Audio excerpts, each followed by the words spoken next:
Hello, कैसे हैं आप? ठीक ठाक होंगे, आई होप सो। एंथ्रोपोलॉजी को हम डिस्कस करेंगे इस वीडियो में।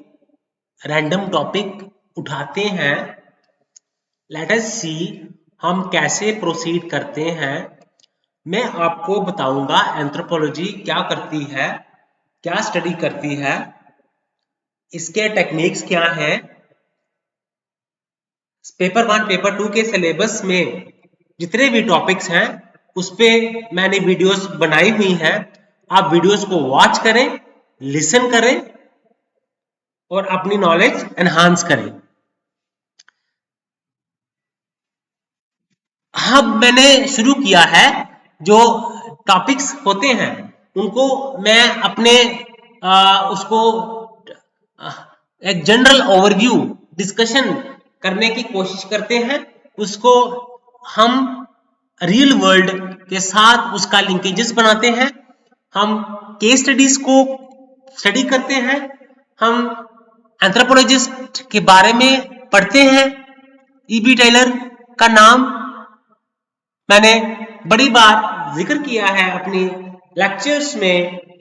ईबी टायलर ने बुक लिखी थी जिसका नाम था प्रिमिटिव कल्चर। ईबी टायलर ने कहा कि सोसाइटी डिफरेंट फेजेस से गुजरती है। फ्रांस बॉस ने कहा था कि हमने कल्चर को समझने के लिए हमें कल्चरल रिलेटिविटी के कॉन्सेप्ट को इंटीग्रेट करना होगा। फ्रांस बॉस फादर थे अमेरिकन एंथ्रोपोलॉजी के। एच.एस. रिस्ले जिन्होंने इंडिया की पॉपुलेशन में डिफरेंट जो रेसेस थी उनको स्टडी किया और क्लासिफाई किया, जिसमें इंडो आर्यन है, मंगोलॉयड है, द्राविडियन है। ओके,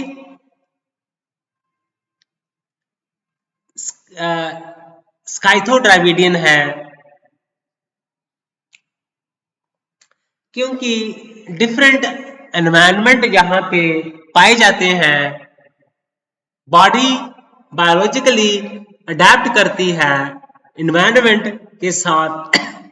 बॉडी की जो एनाटॉमी होती है वो एनवायरनमेंट के अकॉर्डिंगली अपने आप में चेंजेस लेके आ जाती है। हमारे कहीं पे आपको डार्क स्किन के लोग दिखेंगे, कहीं पे आपको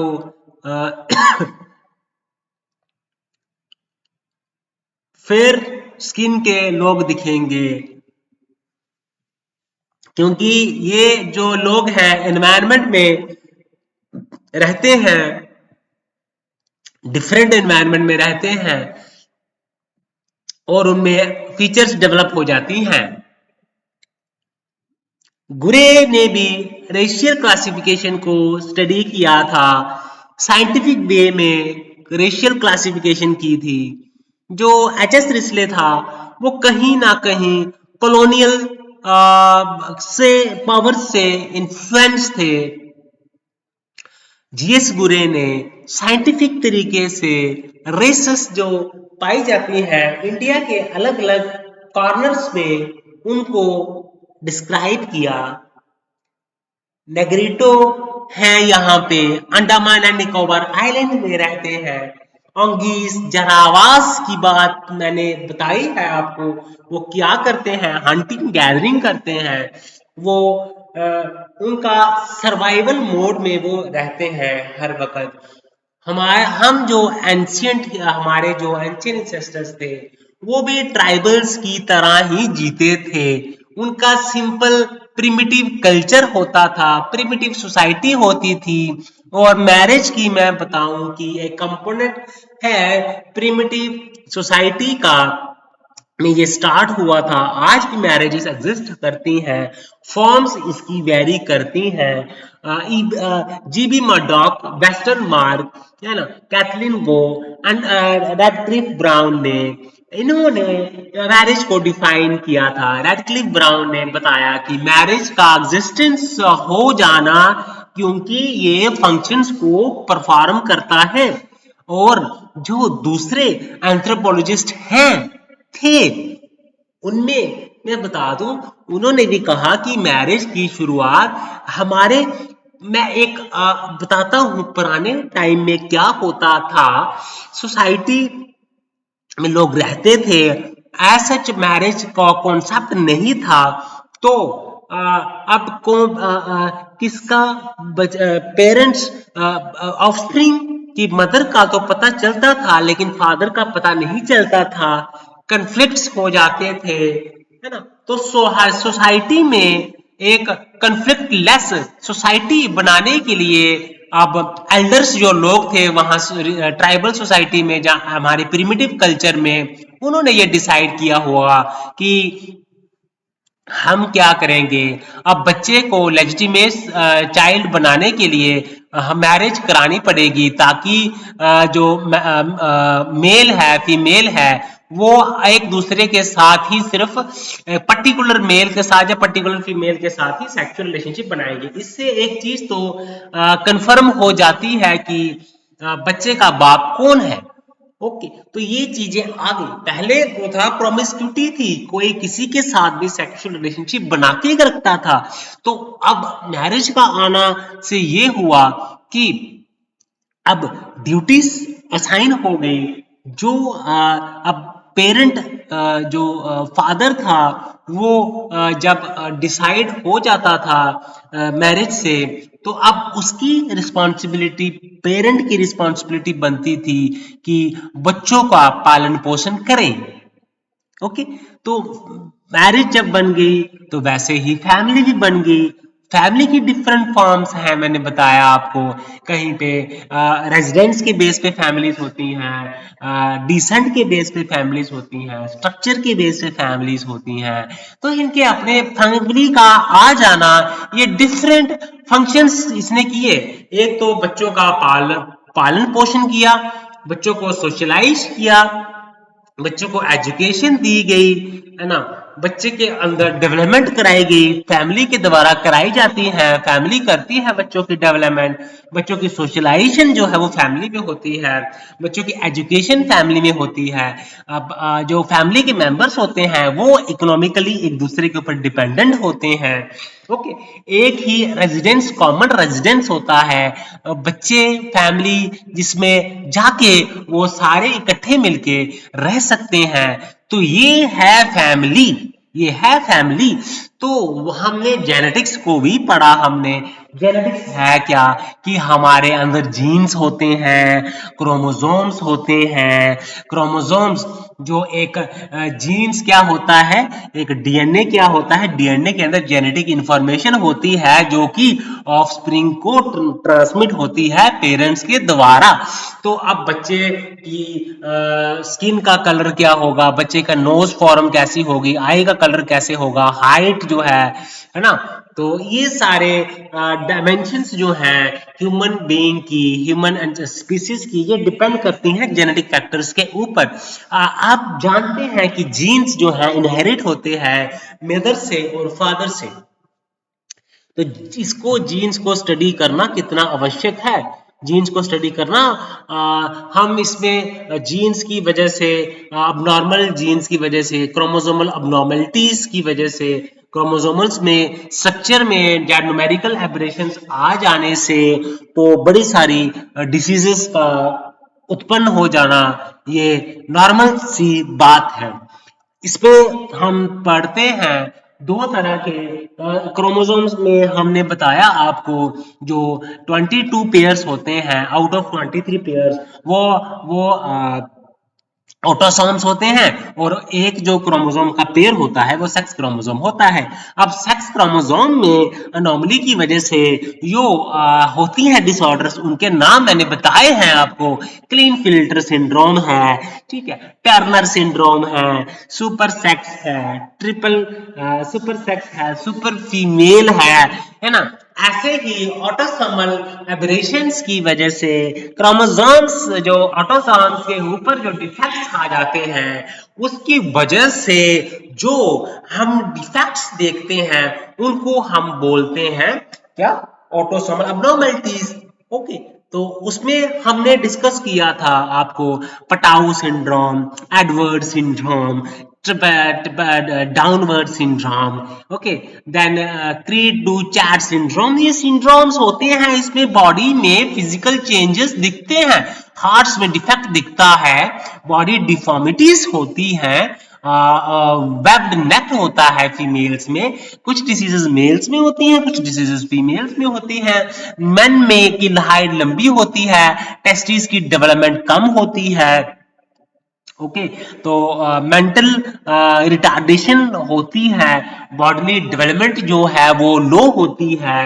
फीमेल में वेब नेक देखा है हमने, और फीमेल की जो ब्रेस्ट है उसकी प्रॉपर डेवलपमेंट नहीं होती है। ओके, तो हार्ट डिसीज होती है इनमें, तो इसको पढ़ना बहुत जरूरी है। हम मेथड्स क्या है, प्रिंसिपल्स क्या है ह्यूमन जेनेटिक्स के, वो भी हमने पढ़े, जैसे बायोकेमिकल मेथड्स हैं, है ना, हम साइटोजेनेटिक मेथड्स हैं, हम ये और भी बड़े सारे मेथड्स को हमने डिस्कस करा है, एक्सप्लेन करा है, बहुत सारे मेथड्स को हमने डिस्कस करा है, हमने इंटरप्रेट किया है।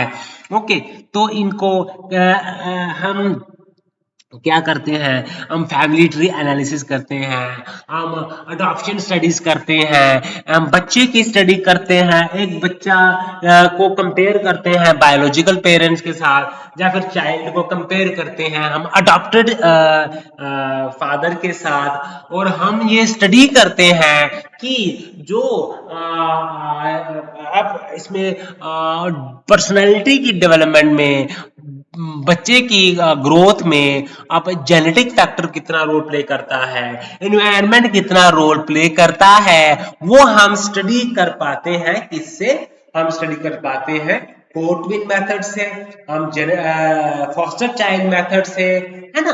तो इन चीजों को पढ़ना होता है जेनेटिक्स में। हम मेंडेलियन जेनेटिक्स को पढ़ते हैं, उन्होंने बताया कि कैसे जीन्स की ट्रांसफर होती है from parents to offspring. Mendel जो थे उनको फादर ऑफ जेनेटिक्स कहा जाता है, क्योंकि इन्होंने पी प्लांट के ऊपर स्टडी करके हमें बताया कि किस तरह से जीन्स जो है वो होते हैं, तो ट्रांसफर होते हैं, ट्रांसमिट होते हैं ना। तो इन्होंने बताया कि किस तरह से लॉ ऑफ डोमिनेंस प्ले करता है, एक ट्रेड कैसे रिसेसिव होता है, डोमिनेंट कैसे होता है, इंडिपेंडेंटली असॉर्टमेंट कैसे होती है ट्रेड्स की। तो ये मेंडल का जेनेटिक्स की खोज थी, उसने डिस्कवर किया था, इसीलिए इनको फादर ऑफ मेंडल जेनेटिक्स कहा जाता है। हम ने देखा कि कैसे हम अपने पल्स रेट को स्टडी करना होता है, ये रीजन्स के साथ वेरी करता है। हम एचबी को स्टडी करते हैं, ये भी रीजन के साथ बड़ा वेरी करता है।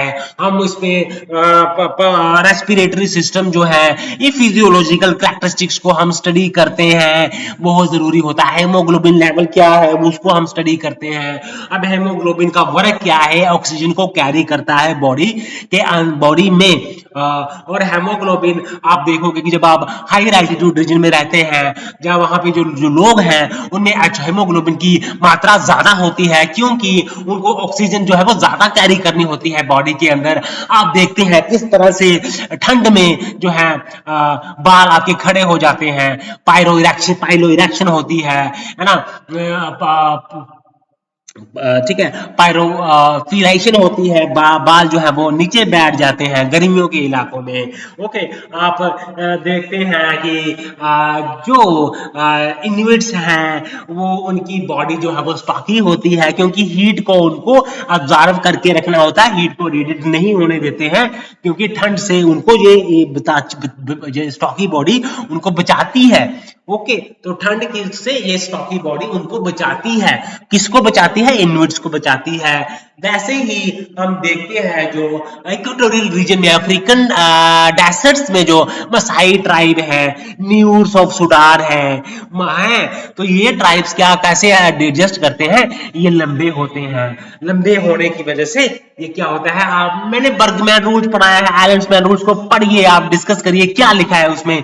तो वो लंबे होते हैं, हीट को रेडिएट करते हैं, अपनी बॉडी के टेम्परेचर को कम करते हैं।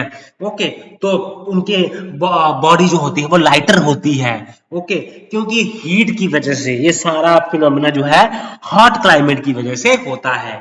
ओके, किस तरह से आप देखोगे, हमने ब्लड ग्रुप भी पढ़े हैं, आप बी ब्लड ग्रुप, आपको साउथ एशिया की जो पॉपुलेशन है वहां भी बी ब्लड ग्रुप आपको ज्यादा देखने को मिलेगा।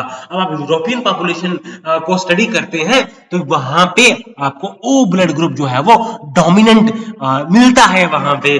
तो हम इसी चीजों को, इससे हमें पता चलता है एंसेस्ट्री का, हमें पता चलता है ह्यूमन एवोल्यूशन का, हम इन चीजों को समझ पाते हैं। ओके, हम स्टडी करते हैं। ओके, हम क्या बोला मैंने आपको, जेनेटिक बेसिस क्या है ना, ठीक है, हम सीरोलॉजिकल, मॉर्फोलॉजिकल, ओके, हम इनको स्टडी करते हैं, ब्लड ग्रुप्स को स्टडी करते हैं, उनमें मात्रा कितनी है, G6 ग्लूकोज ट्राई फॉस्फोडिहाइड्रोजिनेस, तो ये हम देखते हैं। पीटीसी टेस्टर्स हैं, कहाँ के लोग हैं, पीटीसी नॉन टेस्टर्स कहाँ के लोग हैं। हमारा मकसद ये होता है कि हमने पॉपुलेशन को स्टडी करना है, उनमें वेरिएबिलिटी को स्टडी करना है, जेनेटिक वेरिएबिलिटी को स्टडी करना है, पॉपुलेशन को हम समझते हैं, समझ पाते हैं, अंडरस्टैंड कर पाते हैं। हम बढ़ रहे हैं वीडियोस को बना रहे हैं, हम देखते हैं कि कैसे जो है इंसान धरती पे आ गया, है ना, कैसे जो है हमने देखा कि गठन कैसे हुआ, पहले जो मैरिज का गठन हुआ, फिर वो इकट्ठे रहने लगे, फिर फैमिली भी बनी, जब और पॉपुलेशन बढ़ने लगी फिर लीनिएज आ गया, में बड़ी सारी फैमिलीज इकट्ठे मिलके रहने लगी, है ना। और वो फैमिलीज ये मान के चलती थी, उन सभी फैमिलीज का एक कॉमन इंसेस्टर है जिसको हम लीनिएज बोलते हैं। उसके बाद बड़े सारे लीनिएज क्लब करके क्लैन बन गए। क्लैन का मतलब होता है कि ग्रुप ऑफ, एक सोशल ग्रुप है जहां पे उनका जो एंसेस्टर है वो उसको जो है वो मिस्टिकल एंसेस्टर मानते हैं। ओके, अपना एक कॉमन एंसेस्टर समझते हैं। ओके, ये हो गया क्लैन। उसके बाद बैंड होता है, बैंड में ग्रुप ऑफ लोग होते हैं और वो करते क्या है, हंटिंग करते हैं, गैदरिंग करते हैं, प्रिमिटिव लाइफ है उनकी। पॉलिटिकल सिस्टम उनका देखा जाए तो अनरिटन वहां पे लॉ है, ओरल सिस्टम से वो इंटरेक्ट करते हैं, वो कॉन्फ्लिक्ट्स को रिजॉल्व करते हैं। वहां पे बिग मैन होता है, काउंसिल ऑफ एल्डर्स होते हैं, और वो काउंसिल ऑफ एल्डर्स क्या करते हैं, वो सोसाइटी को जोड़ के रखते हैं, कॉन्फ्लिक्ट को ठीक करते हैं।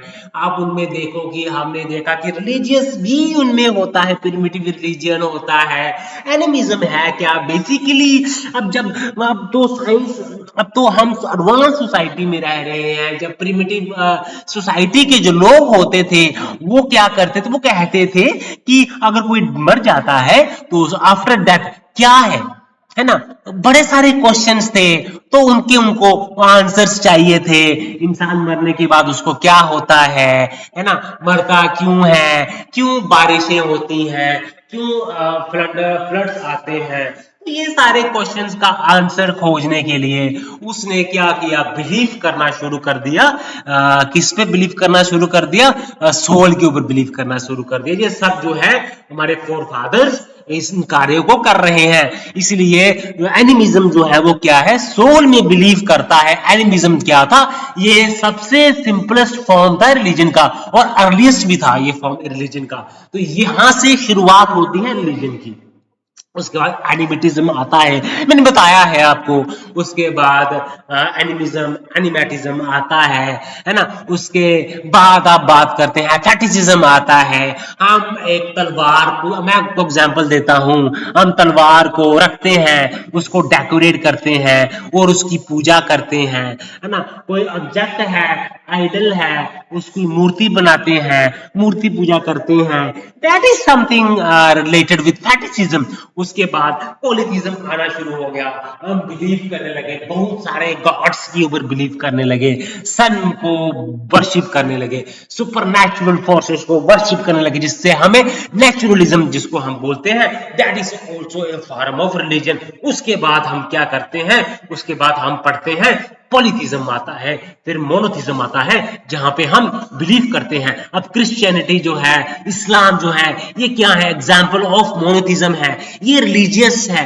हर एक जो इंडिविजुअल है सोसाइटी में जो रह रहा है, पूरे वर्ल्ड में रह रहा है, वो कहीं ना कोई रिलीजियस बिलीफ में वो बिलीव करता है। बिलीफ होता क्या है, बिलीफ है एक किस्म का रिचुअल्स के होते हैं रिलीजन में। जैसे हम क्या करते हैं, हम प्रेयर करते हैं, एक रिचुअल है। हम यज्ञ करते हैं, एक रिचुअल है। हम वो प्रार्थना करते हैं, वर्शिप करते हैं, एक रिचुअल है ना। हम चाहे वो सिख है, चाहे वो मुस्लिम है, चाहे वो क्रिश्चियन है, वो सभी प्रेयर करते हैं, अपने अपने वे में वो प्रेयर करते हैं, ठीक है।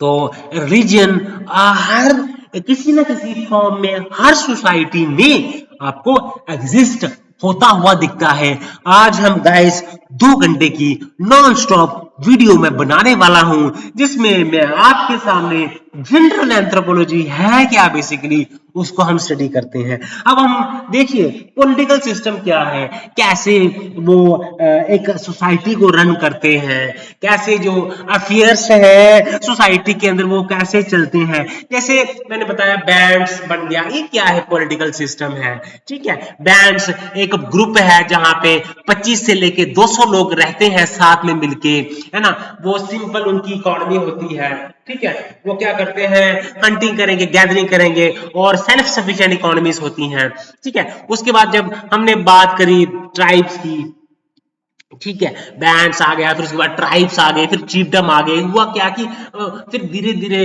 बैंड्स जब रहते थे, फिर धीरे धीरे विलेजेस बनने लगे, विलेजेस में लोग रहने लगे। तो विलेजेस, ग्रुप ऑफ विलेजेस से क्या बन गया, हमें देखा कि क्या हुआ, बैंड ट्राइब के बाद चीफडम आ गया। तो चीफडम का मतलब क्या था, चीफ होगा, वो जो चीफ है वो उसको हेड करेगा विलेजेस को। उसके बाद क्या हुआ, किंगडम बन गया। अब पॉपुलेशन बढ़ने लगी, आपस में लड़ाइयां होने लगी, वार होने लगे, है ना।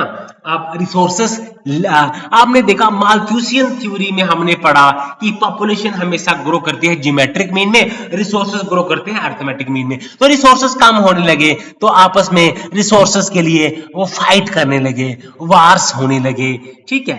तो अब वार्स जब होते थे, तो अब वार्स जीतने के लिए उन्होंने एक पॉलिटिकल सिस्टम बनाया, किंगडम बनाया। किंगडम का काम क्या था, वो राजा होता था, वो विलेजेस को, थाउजेंड्स ऑफ विलेजेस, हजारों 100-200 विलेजेस को वो रेगुलेट करता था, उसके ऊपर हुकूमत करता था और उनको डिक्टेट करता था। रूल्स होते थे, टैक्सेशन की कलेक्शन होती थी, गुड्स को डिस्ट्रीब्यूशन किया जाता था, उनको फूड प्रोवाइड किया जाता था। तो ये चीफडम का काम, और दूसरे किंगडम के ऊपर आक्रमण करते थे अपने को पावरफुल बताने के लिए। तो ये किंगडम आ गए। तो ये क्या होता है, रन जो है किंगडम, उसको रन कौन करता है, उसमें किंग होता है या क्वीन होती है।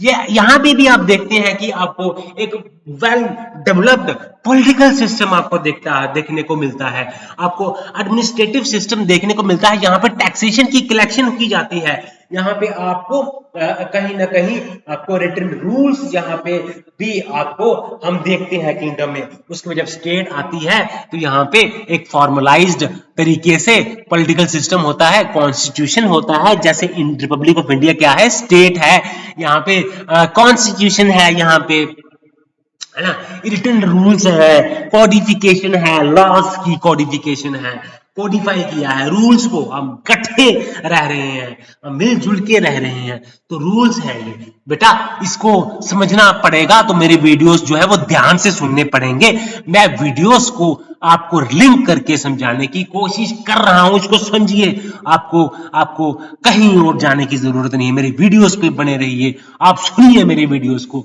समझिए, अंडरस्टैंड कीजिए। तो स्टेट में क्या होता है, एक फॉर्मल एक रूल्स होता है, कॉन्स्टिट्यूशन होता है ना, तो एक ब्यूरोक्रेसी होती है स्टेट में, है ना, एडमिनिस्ट्रेशन सिस्टम होता है रन करने के लिए, क्योंकि एक कंट्री को रन करना है, अपने स्टेट को रन करना है, तो उसके लिए एक प्रॉपर मशीनरी चाहिए, एडमिनिस्ट्रेटिव मशीनरी चाहिए, पॉलिटिकल मशीनरी चाहिए। तो इस तरह से स्टेट क्या है, इस तरह से हमारी एवोल्यूशन हुई, एवोल्यूशन ऑफ किस तरह से पॉलिटिकल सिस्टम हमारा जो है एवोल्यूशन हुआ, कैसे हम मैरिज से हमारी लीनिएज बने, क्लैन बने, फिर बैंड्स बने, फिर चिefdoms बने, फिर किंगडम्स बने, फिर स्टेट्स बने। ओके, तो इन चीजों का ऐसे एवोल्यूशन हुई है, तो आपने इस तरह से सीक्वेंस में इनको पढ़ना है, यही कहता है क्लासिकल एवोल्यूशनिज्म, है ना। आपने देखा होगा डिफ्यूजनिज्म, क्या की बात हम करें तो इसमें डिफ्यूजनिज्म में बहुत सारे लोग थे, अमेरिकन एंथ्रोपोलॉजिस्ट थे, जर्मन के एंथ्रोपोलॉजिस्ट थे, और वो करते क्या थे, वो कहते थे कि कल्चर की शुरुआत जो है वो किसी एक पर्टिकुलर जगह में नहीं हुई है, कल्चर की शुरुआत नहीं, इन्होंने कहा कि कल्चर की शुरुआत इजिप्ट में हुई है, ब्रिटिश ने कहा, और फिर इजिप्ट से जब कल्चर बना, वहां पे पिरामिड्स देखिए, हमने वहां पे बड़ा कुछ देखे, फरो है, यहाँ पे राजा होते थे पिरामिड्स के, पिरामिड वहां इजिप्ट में, तो वो क्या करते थे, वहां से वो इजिप्ट कल्चर की शुरुआत इजिप्ट में हुई, और वहां से जब वो उन्होंने इजिप्ट के लोगों ने दूसरी रीजन्स में ट्रैवल किया, तो क्या हुआ, रीजन्स में ट्रैवल किया तो उससे क्या हुआ, कल्चर की डिवीजन हो गई, तो कल्चर इजिप्ट की शुरुआत हुई, तो फिर डिफरेंट रीजन्स में जो है वो स्प्रेड हो गया, वो डिफ्यूज हो गया, ठीक है। तो जर्मन का कहना था कि नहीं, ऐसी बात नहीं है, सिर्फ इजिप्ट में ही कल्चर की शुरुआत नहीं हुई है, कल्चर की शुरुआत और भी जगह में हुई है, ओरिजिनेशन और भी बड़ी सारी जगहें हैं जहां पे शुरुआत हुई है, और वहां से जो वहां उन जगहों से कल्चर जो है वो culture different parts of the world में डिफ्यूज हुआ है, स्प्रेड हुआ है। और हम इसके बाद बात करते हैं American school of diffusionism. American school of diffusionism के जो एंथ्रोपोलॉजिस्ट थे, उन्होंने क्या टर्म्स कॉइन की, कल्चर सेंटर्स टर्म कॉइन की। उन्होंने कहा कि कल्चर सेंटर्स होते हैं, यहाँ पे कल्चर की शुरुआत होती है, ठीक है, कल्चर सेंटर्स का, कल्चर सर्कल्स उन्होंने दिए, है ना, तो कोर एरिया दिए उन्होंने, पेरिफेरल एरिया दिए जहां पे कल्चर है। अब देखोगे, मैंने बताया सैक्रेड कॉम्प्लेक्स पढ़ा था, बोध गया का सैक्रेड कॉम्प्लेक्स की बात करें, एलपी विद्यार्थी ने पढ़ा था, तो हम रिलीजन की बात जब करते हैं तो हमारे लिए कुछ चीजें सैक्रेड होती हैं, जैसे टेम्पल सैक्रेड है, आइडल सैक्रेड है ना, तो प्रोफेन होती है, जो सैक्रेड से बाहर की जो चीजें होती हैं, मुंडेन एक्टिविटीज जो है वो प्रोफेन है। तो उन्होंने बोध गया के सैक्रेड कॉम्प्लेक्स को स्टडी किया, है ना, तो वहां पे प्रेयर्स होती हैं, यज्ञ होते हैं, मेडिटेशंस होती हैं, पूजा होती है, प्रार्थना होती है, तो ये क्या है, सारी चीजें सैक्रेड हैं। सैक्रेड कॉम्प्लेक्स, एलपी विद्यार्थी का सैक्रेड कॉम्प्लेक्स हमने पढ़ा, फिर हमने पढ़ा ट्राइबल कास्ट कॉन्टिन्यूम, हमने पढ़ा कि किस तरह से ट्राइबल कास्ट जो है वो मिलके रह रहे हैं, और दोनों ट्राइब जो हैं वो क्या कर रहे हैं, वो कास्ट के तौर तरीके अपना रहे हैं, और ट्राइबल्स कास्ट जो है वो ट्राइबल्स के तौर तरीके अपना रहे हैं, और ट्राइबल्स जो है ट्रेडिशंस फेस्टिवल्स वो अपना रहे हैं, इसी को हम कहते हैं यूनिवर्सलिज्म। उसके बाद हम पढ़ते हैं डिस्कस यूनिवर्सलिज्म, परकुलाइजेशन, यूनिवर्सलाइजेशन, ओके, परकुलाइजेशन है, ठीक है। तो ये इसके साथ हम देखते हैं लिटिल ट्रेडिशन, ग्रेट ट्रेडिशन की बात मैंने की, जैसे जो सरस्वती जो हम देखते हैं कि रामायण जो है ग्रेट ट्रेडिशन का पार्ट है। अब देखिए संतोषी माता की पूजा जो है पहले एक पर्टिकुलर रीजन में होती थी, उसको हम बोलते हैं लिटिल ट्रेडिशन। फिर ये जो है इसको और भी सोसाइटीज इसको सेलिब्रेट करने लगी, फेस्टिवल्स जो है इसको मनाने लगी, तो फिर ये क्या बन गया, ये ग्रेट ट्रेडिशन का पार्ट बन गया। और कहीं ना कहीं हम देखते हैं यूनिवर्सलाइजेशन होती है, पैरोक्लाइजेशन होती है। जब ग्रेट ट्रेडिशन पार्ट बन जाता है लिटिल ट्रेडिशन का, तो कहीं ना कहीं आप देखते हैं पैरोक्लाइजेशन हो जाती है। और जब लिटिल ट्रेडिशन पार्ट बन जाता है ग्रेट ट्रेडिशन का, तो कहीं ना कहीं यूनिवर्सलाइजेशन हो जाती है। तो कल्चर होता है, फ्यू लोगों का कल्चर को हम बोलते हैं लिटिल ट्रेडिशन, और एलीट के कल्चर को हम बोलते हैं ग्रेट ट्रेडिशन। तो ये कॉन्सेप्ट है पेपर 2 में, ये मैंने डिस्कस किए हैं, बताए हैं, पेपरों के लिए वेरी इंपॉर्टेंट है। इसको पढ़ लीजिए बच्चा पार्टी, तो स्टूडेंट्स इसको पढ़ लीजिए, you will be you should thank me, okay, that I am giving you so much of knowledge. I have uploaded close to 400 plus videos, and that are available free of cost for your benefits, and I will continue my efforts. I will produce more and more videos, will enlightening yourself with a lot of thoughts and ideas. Okay, that is where, that is I want to discuss with you. That is, yeah, okay, that just come back to the topic. I'm elaborating with you the things that I have already discussed with you. हम जो tradition, हमारा social structure है, हम हमारी जो ancient social structure है, हम क्या देखते हैं उसमें, हम उसमें वेद्स हैं, हमारे एंशिएंट सोशल स्ट्रक्चर का में पार्ट है वेद्स। हाँ, और हम पुरुषार्थ का जो कंपोनेंट है एंशिएंट सोशल स्ट्रक्चर का, वर्ण आश्रम, हमारे 4 वर्ण जो है ये पार्ट है हमारे ट्रेडिशनल सोशल स्ट्रक्चर का। आश्रमा है हमारी लाइफ साइकिल्स में, डिफरेंट 4 आश्रमास आते हैं, यहाँ पे आपको अलग अलग एक्टिविटीज करनी होती है। हमें मेडिटेशन करनी है, हमने मैरिज करनी है, हमने जो क्या होता है जिसको हम डोमेस्टिक एक्टिविटीज होती हैं वो करनी होती है, हमने एजुकेशन प्रोवाइड करनी होती है, हमने आपको प्यूरिफाई करके रखना होता है। फिर जब हम जब आश्रम में प्रवेश करते हैं, ठीक है, ब्रह्मचार्य आश्रम आता है, उसके बाद फिर हम दूसरे आश्रम में गृहस्थ आश्रम में प्रवेश करते हैं, फिर हम आते हैं अगला आश्रम क्या बोलते हैं उसको, वनप्रस्थ, वनप्रस्थ आश्रम आता है, जहाँ पे वन में रहते हैं, हम फ्रूट्स के ऊपर डिपेंडेंट रहते हैं, हम मेडिटेशन करते हैं, हम सेल्फलेसली लोगों को सर्विस प्रोवाइड करते हैं इस फेज में। और संन्यास आश्रम क्या है, लास्ट फेज है ये, वरना लास्ट फेज है ये आश्रम का। और इसमें क्या होता है, वो टोटली अपने आप को आइसोलेट कर लेता है ना। अब देखिए जो थर्ड जो फेज है, जो गृहस्थ आश्रम के बाद आता है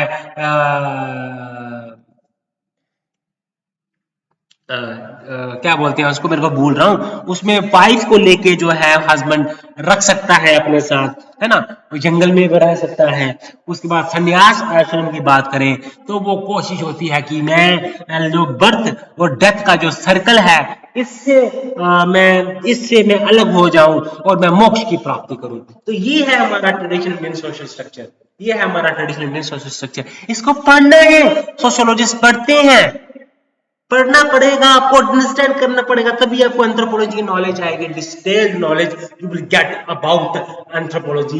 let us now move towards other topic, that is वर्ण आश्रम।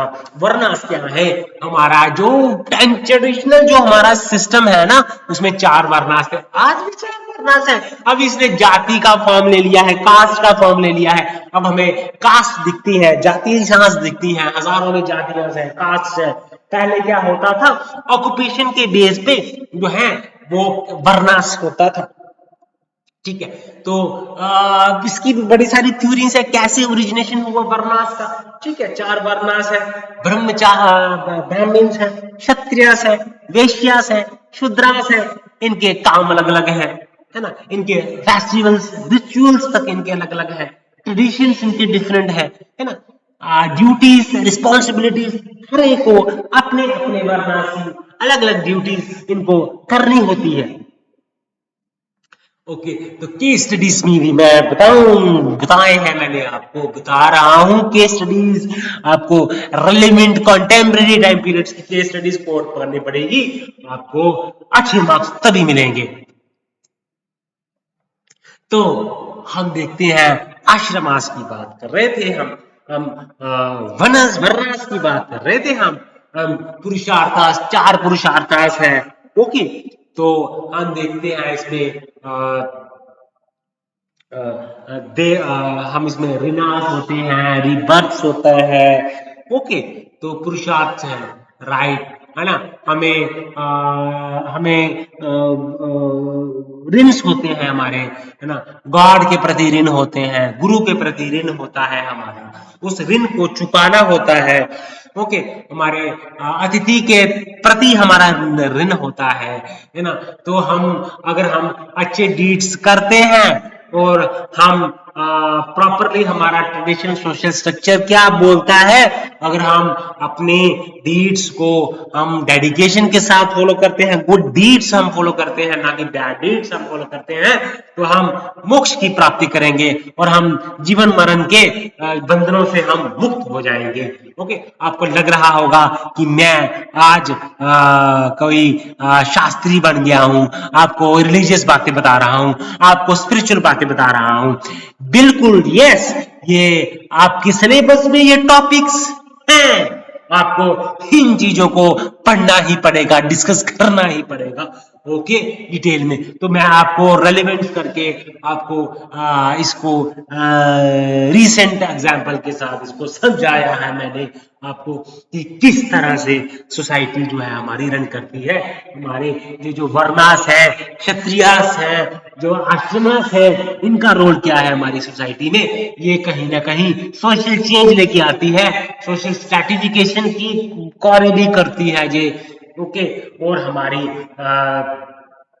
सोसाइटी को ये यूनिक बनाती है बाकी सोसाइटी से अलग। ओके ओके, तो हम ये प्रॉब्लम्स हमने ट्राइब्स की पढ़ी, बहुत सारी ट्राइब पे जो डैम बन गया, ट्राइब्स को बेदखल कर दिया, कोई मिनरल एक्सट्रैक्शन का प्रोजेक्ट लगा छत्तीसगढ़ में, झारखंड में, तो वहां पे फॉरेस्ट से ट्राइबल्स को निकाला और उनको प्रॉपरली रिहेबिलिएट तक नहीं किया।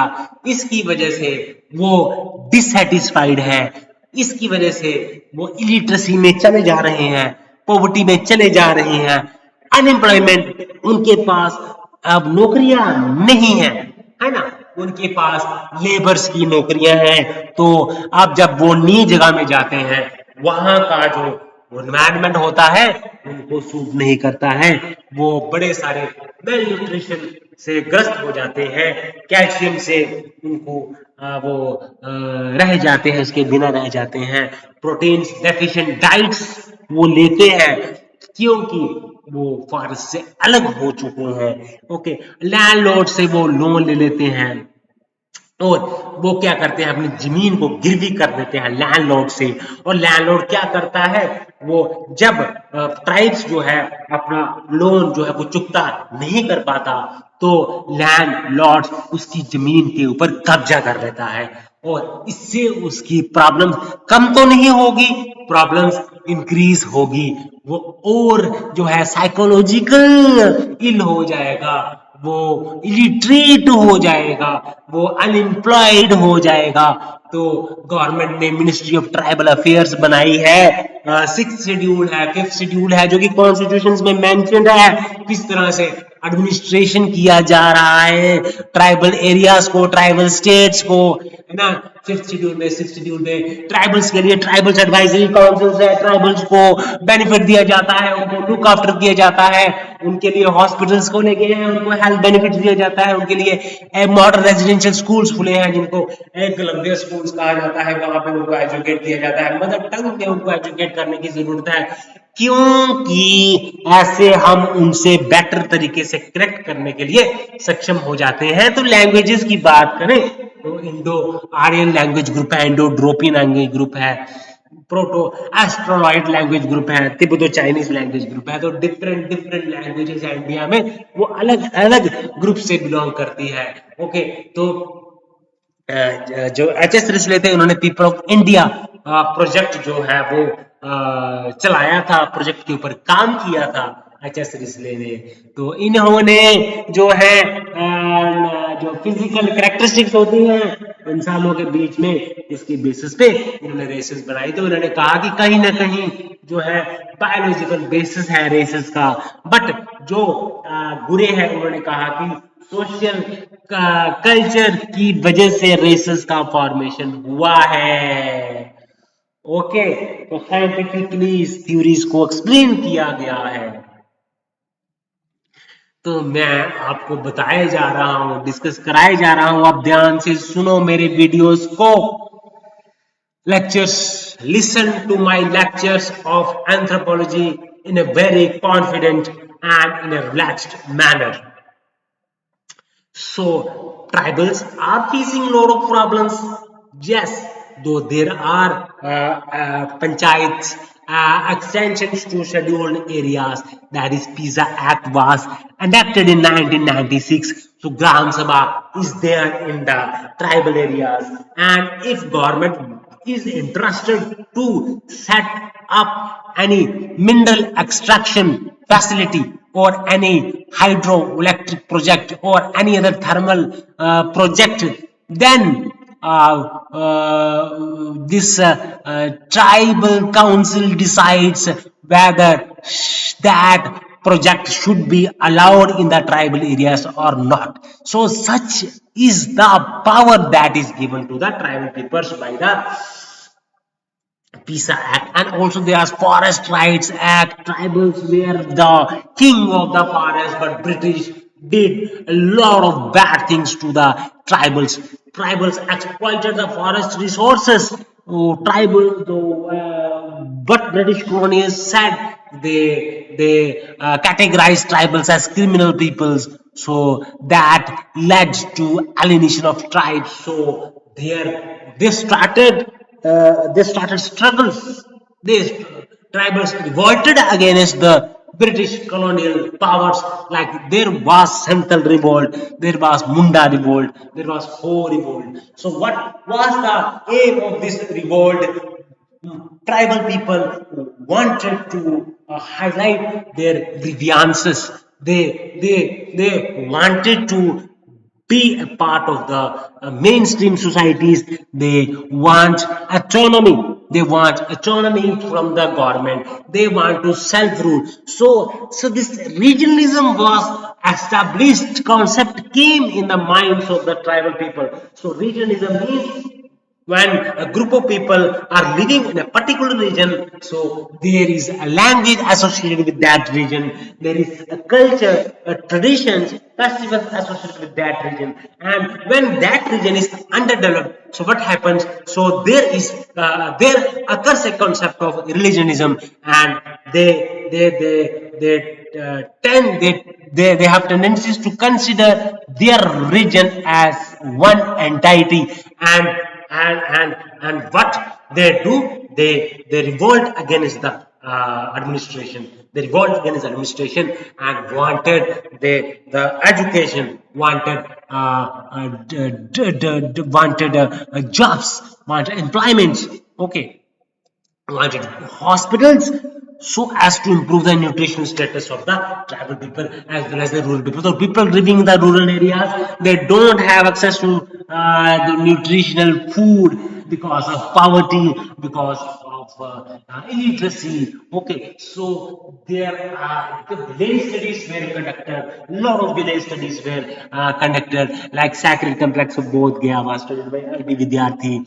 Okay, so we have also studied how westernization, urbanization, how they are changing our structure of the society, how they are causing a family structure, and how they are having impacting the marriage society, marriage system in our culture, in all the culture, not in our culture, but in all the cultures of the society. So it is have to be very much careful to understand the various topics and discussions that I have given to you on this basis. So you have to bombard your brain with lots of ideas so that you can be able to reproduce the ideas in your exam. So there was we have studied about Paleolithic culture, prehistoric culture. वो that culture जब हमारे पास written records ही नहीं था, ठीक है? Then that period is called prehistoric culture. The prehistoric culture has been divided into different phases. Okay, that I have already mentioned with you. That I don't want to discuss here again because you already know what are the different phases of prehistoric culture. So prehistoric art was practiced by our ancestors. So they dance, they enjoy, they were creative also. Okay, so our ancestors like Homo habilis, then Australopithecus was a biped species, fossils, and Homo erectus was also biped. Brain size is large in comparison to Australopithecus, and forehead is receding forehead. They have very small brain size. Our actors have massive jaws, massive incisors, scissors. But what happens when the fire was discovered? So tribals, so these are our fossils, our ancestors, they consumed cooked food. So food became soft, and gradually it took a lot of hundreds and thousands of years. So, and what happened due to this? Incisors got smaller, canines got smaller, so that they are no longer in the present society. That is why we depend upon these their fossil remains. We study the DNA, we study the cranial characteristics, cranial features, we study the skeleton remains and try to reconstruct the face of that very skeleton remains, and we try to analyze the climate that was present in those times. बहुत सर्दियां थी उस time पे, तो glaciers थे अर्थ के ऊपर बहुत ज्यादा मात्रा में। तो क्या हुआ, धीरे धीरे क्लाइमेट जो था वो वार्म हो गया, ड्राई हो गया। तो हुआ क्या कि एवोल्यूशन भी हुई ह्यूमंस की, तो चेंजेस आए, बॉडी में चेंजेस आए। लैंग्वेज जो था वो शुरू से तो नहीं बोलता था इंसान, एक टाइम के बाद ही उसने बोलना सीखा होगा, उसने इमिटेट किया होगा नेचर्स के साउंड को, बर्ड्स के साउंड्स को इमिटेट करके उसने वॉइसेस पहले बनाई होगी, उसने फिर वॉइसेस से उसने वर्ड्स, शब्द बनाए होंगे, शब्द से फिर सेंटेंसेस बनाए होंगे, और ऐसे ऐसे एवोल्यूशन होती गई लैंग्वेज की, और इंसान का ब्रेन जो है वो भी साथ साथ में डेवलप होता गया, है ना। तो ये हम देख रहे हैं कि किस तरह से बायोलॉजिकली एवोल्यूशन कैसी हुई, है ना, हम कल्चरली एवोल्यूशन कैसी हुई, है ना। तो यही हम देखते हैं कि एंथ्रोपोलॉजी एक पढ़ना है आवश्यक, इसको आप एग्जामिनेशन पॉइंट ऑफ व्यू से, UPSC mains point of view से मैं आपके साथ आइडियाज डिस्कस कर रहा हूँ। एंथ्रोपोलॉजी कितना इंपॉर्टेंट सब्जेक्ट है ना। मैरिज, क्या मैरिज आज, क्या मैरिज सदा के लिए रहेगी? मेरा तो ये मानना है नहीं, सदा के लिए तो नहीं रहेगी। अब मैरिज सिस्टम पीछे अब 4-5 हजार पुराना सिस्टम है, लेकिन ह्यूमंस का एग्जिस्टेंस तो है वो कई मिलियन साल पुराना है। तो हम ये कह सकते हैं कि ऐसा तो नहीं कि मैरिज शुरुआत से ही इंसान का हिस्सा था, ये कहीं इंस्टीट्यूशन बाद में आया है, क्योंकि फंक्शंस परफॉर्म करने के लिए ये मैरिज बना होगा। और अब जब अब कई मिलियन साल तक तो मैरिज थी नहीं, अब पिछले 5000 साल तक ये रही है, और जाहिर है आने वाले कुछ हजार सालों तक ये मैरिज रहेगी। हो सकता है फिर से ये मैरिज जो है वो खत्म हो जाए, मैरिज का जो कॉन्सेप्ट है कहीं ना कहीं एक्सटिंक्ट हो जाए, ये हमने समझा है। एक्सटेंड करना है बेटा, समझना है। तो हमने देखा है ना, हम जो है ट्राइबल्स को देखते हैं, हम बड़े सारे टोडा जो हैं ये कहीं ना कहीं पॉली एंड्रस प्रैक्टिस करता है। जॉनसन बवार ये पॉलीएंड्रस प्रैक्टिस करते हैं। खासीस हो गया, है ना, ऑफ नीलगिरी, गारोस हो गए, मुंडास हो गए, संथल्स हो गए, है ना, ओरवान्स हो गए, ये क्या करते हैं, पॉलीजीनी प्रैक्टिस करते हैं। मीन्स यहाँ पे वन एक, इसका मतलब ये हो गया एक आदमी के बहुत सारी औरतें हो सकती हैं। One man marriage multiple wifes, that is called polygyny. And what is polyandry? One woman marries multiple husbands. Okay, तो इसके भी कारण है बेटा, बहुत सारे रीजंस हैं कि क्यों पॉलीगैमी कहीं आ गई, कहीं पॉलीजिनी आ गई, कहीं पॉलीएंड्री आ गई। अब यहाँ पे लड़ाइयां होती थी तो मेल लड़ाइयों में जाते थे, मारे जाते थे, तो मैन की पॉपुलेशन घटती चली गई, तो वीमन बढ़ती चली गई, मैन कम होते गए, तो नेचुरली एक मैन के लिए एक से ज्यादा वीमन अवेलेबल थे। और हम बात करते हैं पॉलीएंड्रस की, तो ये उन सोसाइटीज में होता है यहाँ पे लैंड्स की कमी होती है, रिसोर्सेज की कमी होती है। जैसे जॉनसन वार है, वहां पे उनके पास लैंड है ही नहीं, तो वो क्या करते हैं, एक लड़की चारों भाइयों के साथ शादी कर लेगी, तीन भाइयों के साथ शादी कर लेगी। उनका ये भी मानना है कि हम पांडवों के वंशज हैं, इसलिए वो शादी करते हैं। बट ये कहीं आप 5-10% ही ये आपको पॉलीएंड्री आपको जॉनसन बवार में आपको दिखेगा, टोडास में आपको दिखेगा, डायस में आपको दिखेगा, वहां पे विजिटिंग हस्बैंड का कॉन्सेप्ट है। बट ये कहीं ना कहीं ये चीजें धीरे धीरे समाप्ति की ओर बढ़ रही है, क्योंकि कल्चरली एवोल्यूशन हो रहा है। बायोलॉजिकल एवोल्यूशन भी कंटिन्यूअस प्रोसेस है, चलता आ रहा है लाखों सालों से, और आगे भी ये चलता रहेगा। अब आगे क्या होगा ये तो टाइम ही बताएगा। ठीक है, तो हम इसको समझिए, अंडरस्टैंड करिए, क्या मैंने पढ़ाया है, आज डिस्कस किया आपके सामने, उसको दोबारा से सुनिए, समझिए, है ये जरूरी है आपके लिए अंडरस्टैंड करना, समझना, तभी तो आपको कंसेप्ट आपके क्लियर होंगे, है कि नहीं, होंगे कि नहीं होंगे, होंगे जरूर होंगे। तो आगे हम बढ़ते हैं, है ना। साइट्स हमने देखी बहुत सारी, डिडवाना साइट्स है, बगोर है, लंजनाथ है, बुर्ज होम है, गुफकराल है, भीमबेटका है, चुपानी मैंडो है, लोथल है, ये सारे साइट्स हैं। फिर सुरकोटाडा है, देन लोथल है, देन सुटका जेंडर है, देन आहार बानस जोन है, ये साइट्स है बेटा। उसके बाद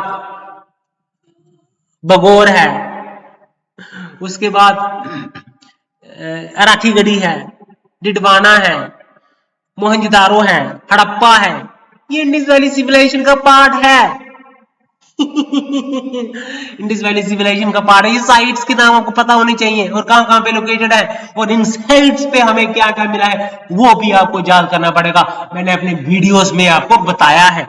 क्वेश्चंस आ सकता है, पर्टिकुलर साइट के ऊपर क्वेश्चन आ सकता है, वो पूछ सकते हैं। अपर पैलोलिथिक कल्चर को क्रिटिकली एवेलुएट किया जाए, डिस्कस किया जाए, वो पूछ सकते हैं। मेसोलिथिक कल्चर को डिस्क्राइब किया जाए, एक्सप्लेन किया जाए।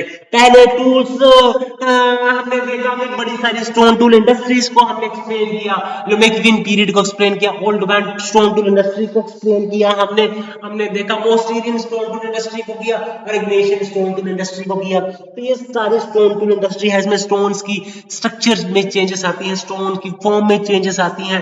पहले ग्राउंडेड, पहले जो थे रफ टूल्स थे, फिर स्मूथ टूल्स हो गए, टूल्स के साइजेस कम हो गए, फिर ग्राउंडेड टूल्स हो गए, पॉलिश्ड टूल्स हो गए, फ्लेक्स आ गए, तो डिफरेंट बनाने टूल्स को बनाने की डिफरेंट टेक्निक्स की। क्योंकि हुआ क्या, पहले इंसान जो था वो क्वाड्रूपेडलिज्म था, जैसे हमारे चिंपैंजी है, गोरिल्ला है, ओरंगटन्स है, बोंगो है, ये लोग क्वाड्रूपेडलिज्म थे। तो क्या हुआ, प्रेडेटर्स को हम दूर तक नहीं देख सकते थे, इसलिए जो हम जो थे वो प्रेडेटर्स का शिकार हो जाते थे। तो क्या हुआ, जब हमारा धीरे धीरे जो है वो बाइपेडलिज्म आ गया। बाइपेडलिज्म क्यों आया, क्योंकि हमारी स्पाइनल कॉर्ड जो थी वो ऐसे शेप की हो गई, पेल्विस ग्रिल जो था वो नैरो हो गया, ब्रॉड हो गया, ठीक है, लोअर हो गया, फीमर थाई जो थी वो स्टाउट हो गई, हमारे जो हैंड्स जो थे, अपर लिम्स जो थे, उसको हम यूज करने लगे टूल्स बनाने के लिए, palaeolithic tools, Neolithic tools, Mesolithic tools, जो कि हमें डिफरेंट साइड से मिले हैं। राखी गढ़ी हो गया, लंजनाथ हो गया, है ना, उसके बाद रेनीगुंटा हो गया, चिंतामणि मुचलता में हो गया, ओके।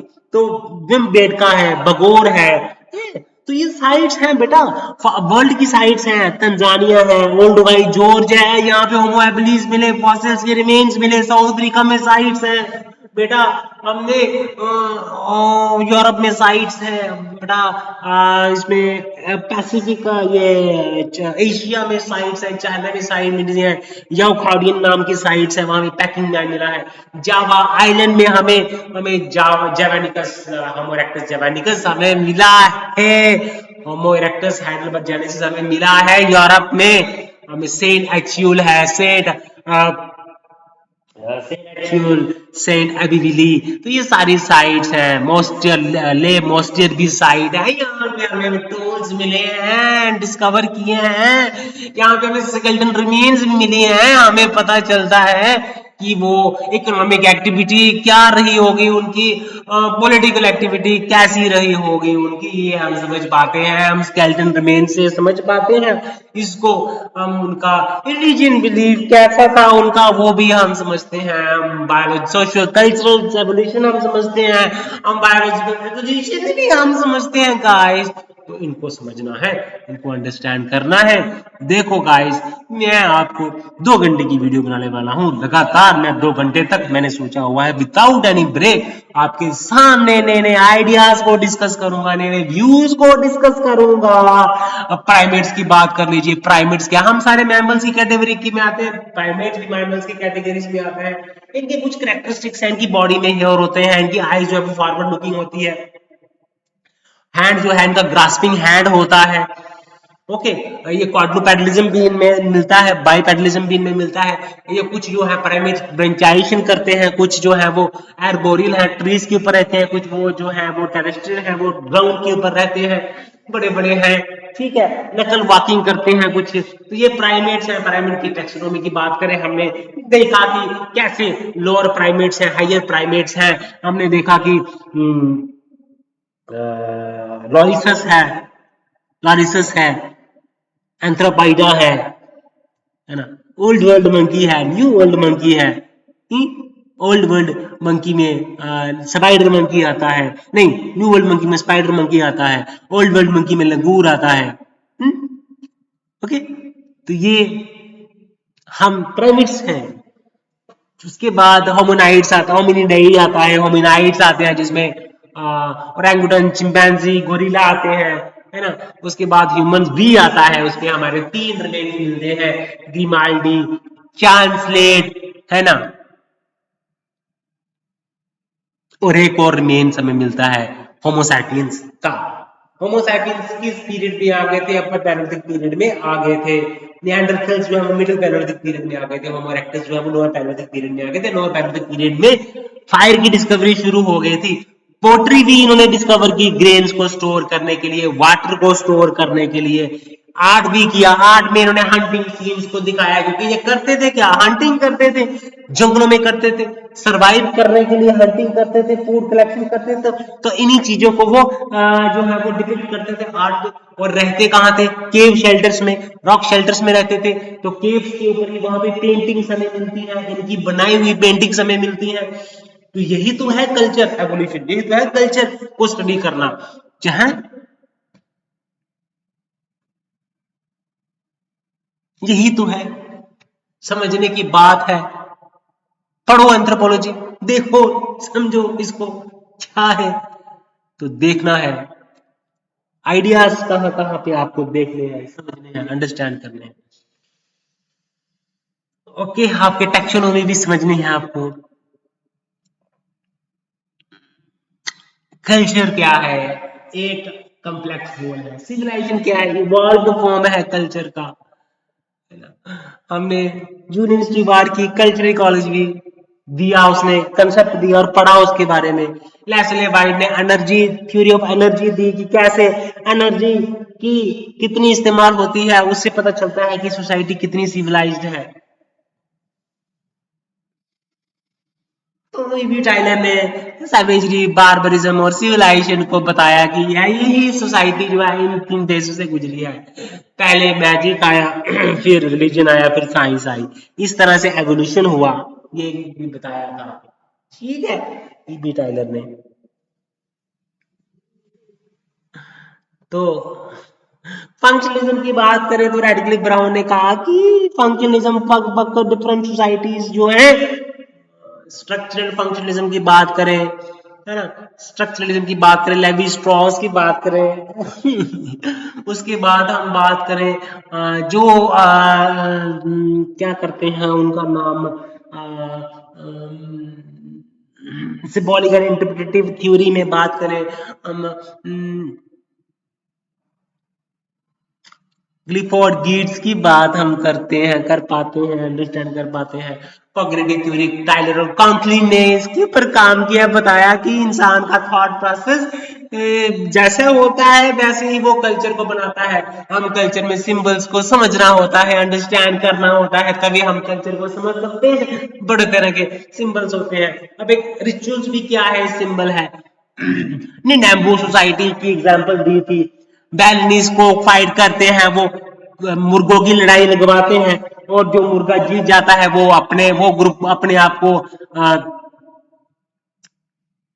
उनकी उससे सोशल प्रेस्टीज उनकी बढ़ जाती है। तो ये सिर्फ एक कॉक फाइट, एक मेयर, एक कोई कुछ ऐसी ही नॉर्मल सी बात नहीं है, वो कहीं ना कहीं अपनी रेपुटेशन उससे वो रखते हैं जोड़ के। अब देखिए एस्किमो में एक बड़ी ही सुनहरी प्रैक्टिस वहां पे होती है, सॉन्ग ड्यूल किया जाता है। दो पार्टीज के बीच में कॉन्फ्लिक्ट को रिजॉल्व करने के लिए दोनों पार्टी सॉन्ग्स गाती हैं। सॉन्ग्स के जरिए वो दूसरों को भला बुरा कहती हैं, दूसरों को क्रिटिसाइज करती हैं, लाफ करते हैं बाकी लोग, और जो जिस ग्रुप के ऊपर ज्यादा लाफ करेगी सोसाइटी, वो ग्रुप जो है वो जीत जाएगा, वो जो है वो ग्रुप जो विक्टोरियस कहलाएगा। तो ये देखिए कितनी डिफरेंट डिफरेंट टेक्निक्स है। ट्रोबरियन आइलैंडर्स के लोग जो है जब वो हंटिंग के लिए जाते हैं तो वो शेयर करते हैं रेड शेल नेकलेस, और वो आर्म बैंड एक दूसरे का शेयर करते हैं। कहीं ना कहीं ये आप देखोगे कि ये सोशल कल्चरल फिनोमेना है उनके लिए, वो उनके सोसाइटी में इकोनॉमिक एक्टिविटी के साथ साथ ये उनका सोशल एस्पेक्ट्स भी है लाइफ का, वो डिफरेंट है ना, वो करते हैं ये काम, वो करते हैं ये काम।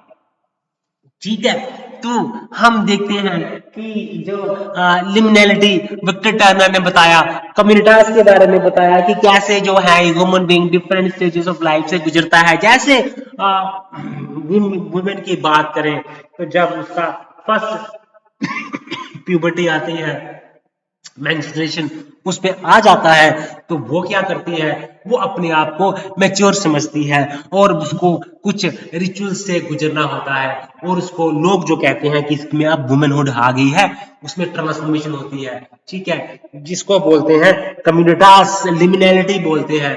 ठीक है, उसके बाद कम्युनिटास, फिर वो सोसाइटी में फिर से उसको इंटीग्रेट कर दिया जाता है। दैट इज कम्युनिटीज एंड लिमिटास का कॉन्सेप्ट भी मैंने आपको बताया है, एक्सप्लेन किया है, जिसने समझना है इसको। ओके, क्या हो गया, थक गए आप सुनते सुनते? अभी 1 घंटे की वीडियो हुई है, थकना नहीं है। आगे समझते हैं अप्लाइड एंथ्रोपोलॉजी की जरूरत कहां कहां है। एंथ्रोपोलॉजी को जब बनाने हो जहाज, कॉकपिट बनाना हो, तब एंथ्रोपोलॉजी का इस्तेमाल होता है। एस्ट्रोनॉट्स के लिए सूट्स बनाने हो, उसकी डिजाइनिंग में एंथ्रोपोलॉजी की एप्लीकेशन होती है। किसी भी सोसाइटी के लिए पॉलिसी फॉर्मेशन करनी हो, ट्राइबल सोसाइटीज के लिए, रूरल सोसाइटीज के लिए, तब भी एंथ्रोपोलॉजिस्ट की हेल्प ली जाती है। न्यूट्रिशनल स्टेटस जानना हो सोसाइटी का, तो एंथ्रोपोलॉजी को यूज किया जाता है। एंसेस्टर्स को जानना है हमने, तो उसके लिए एंथ्रोपोलॉजी का इस्तेमाल किया जाता है। हम अपने फॉसिल रिमेन्स से जरिए हम जब डीएनए फिंगरप्रिंटिंग करते हैं या फिर हम डेटिंग मेथड से एज डिटरमाइन करते हैं, तो हमें प्री हिस्टोरिक कल्चर की जानकारी देती है एंथ्रोपोलॉजी। एंथ्रोपोलॉजी अडेप्टेशन को स्टडी करता है। क्यों कुछ लोग काले होते हैं, बड़े सारे लोग गोरे होते हैं, कई ग्रुप्स का, एथनिक ग्रुप्स का नोज जो है ब्रॉड होता है, कई का ग्रुप्स का नोज नैरो होता है। कैसे पॉपुलेशन की डेमोग्राफी स्टडी की जाती है, इसमें बायोलॉजिकल थ्योरीज हम पढ़ते हैं, हम सोशो कल्चरल थ्योरीज हम डिस्कस के जरिए हम डेमोग्राफी पॉपुलेशन की ग्रोथ को स्टडी करते हैं।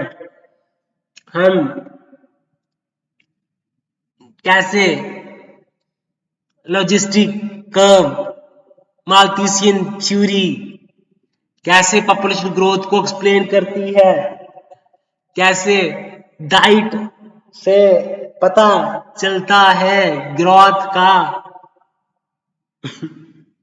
ये चीजें हमने पढ़ी हैं।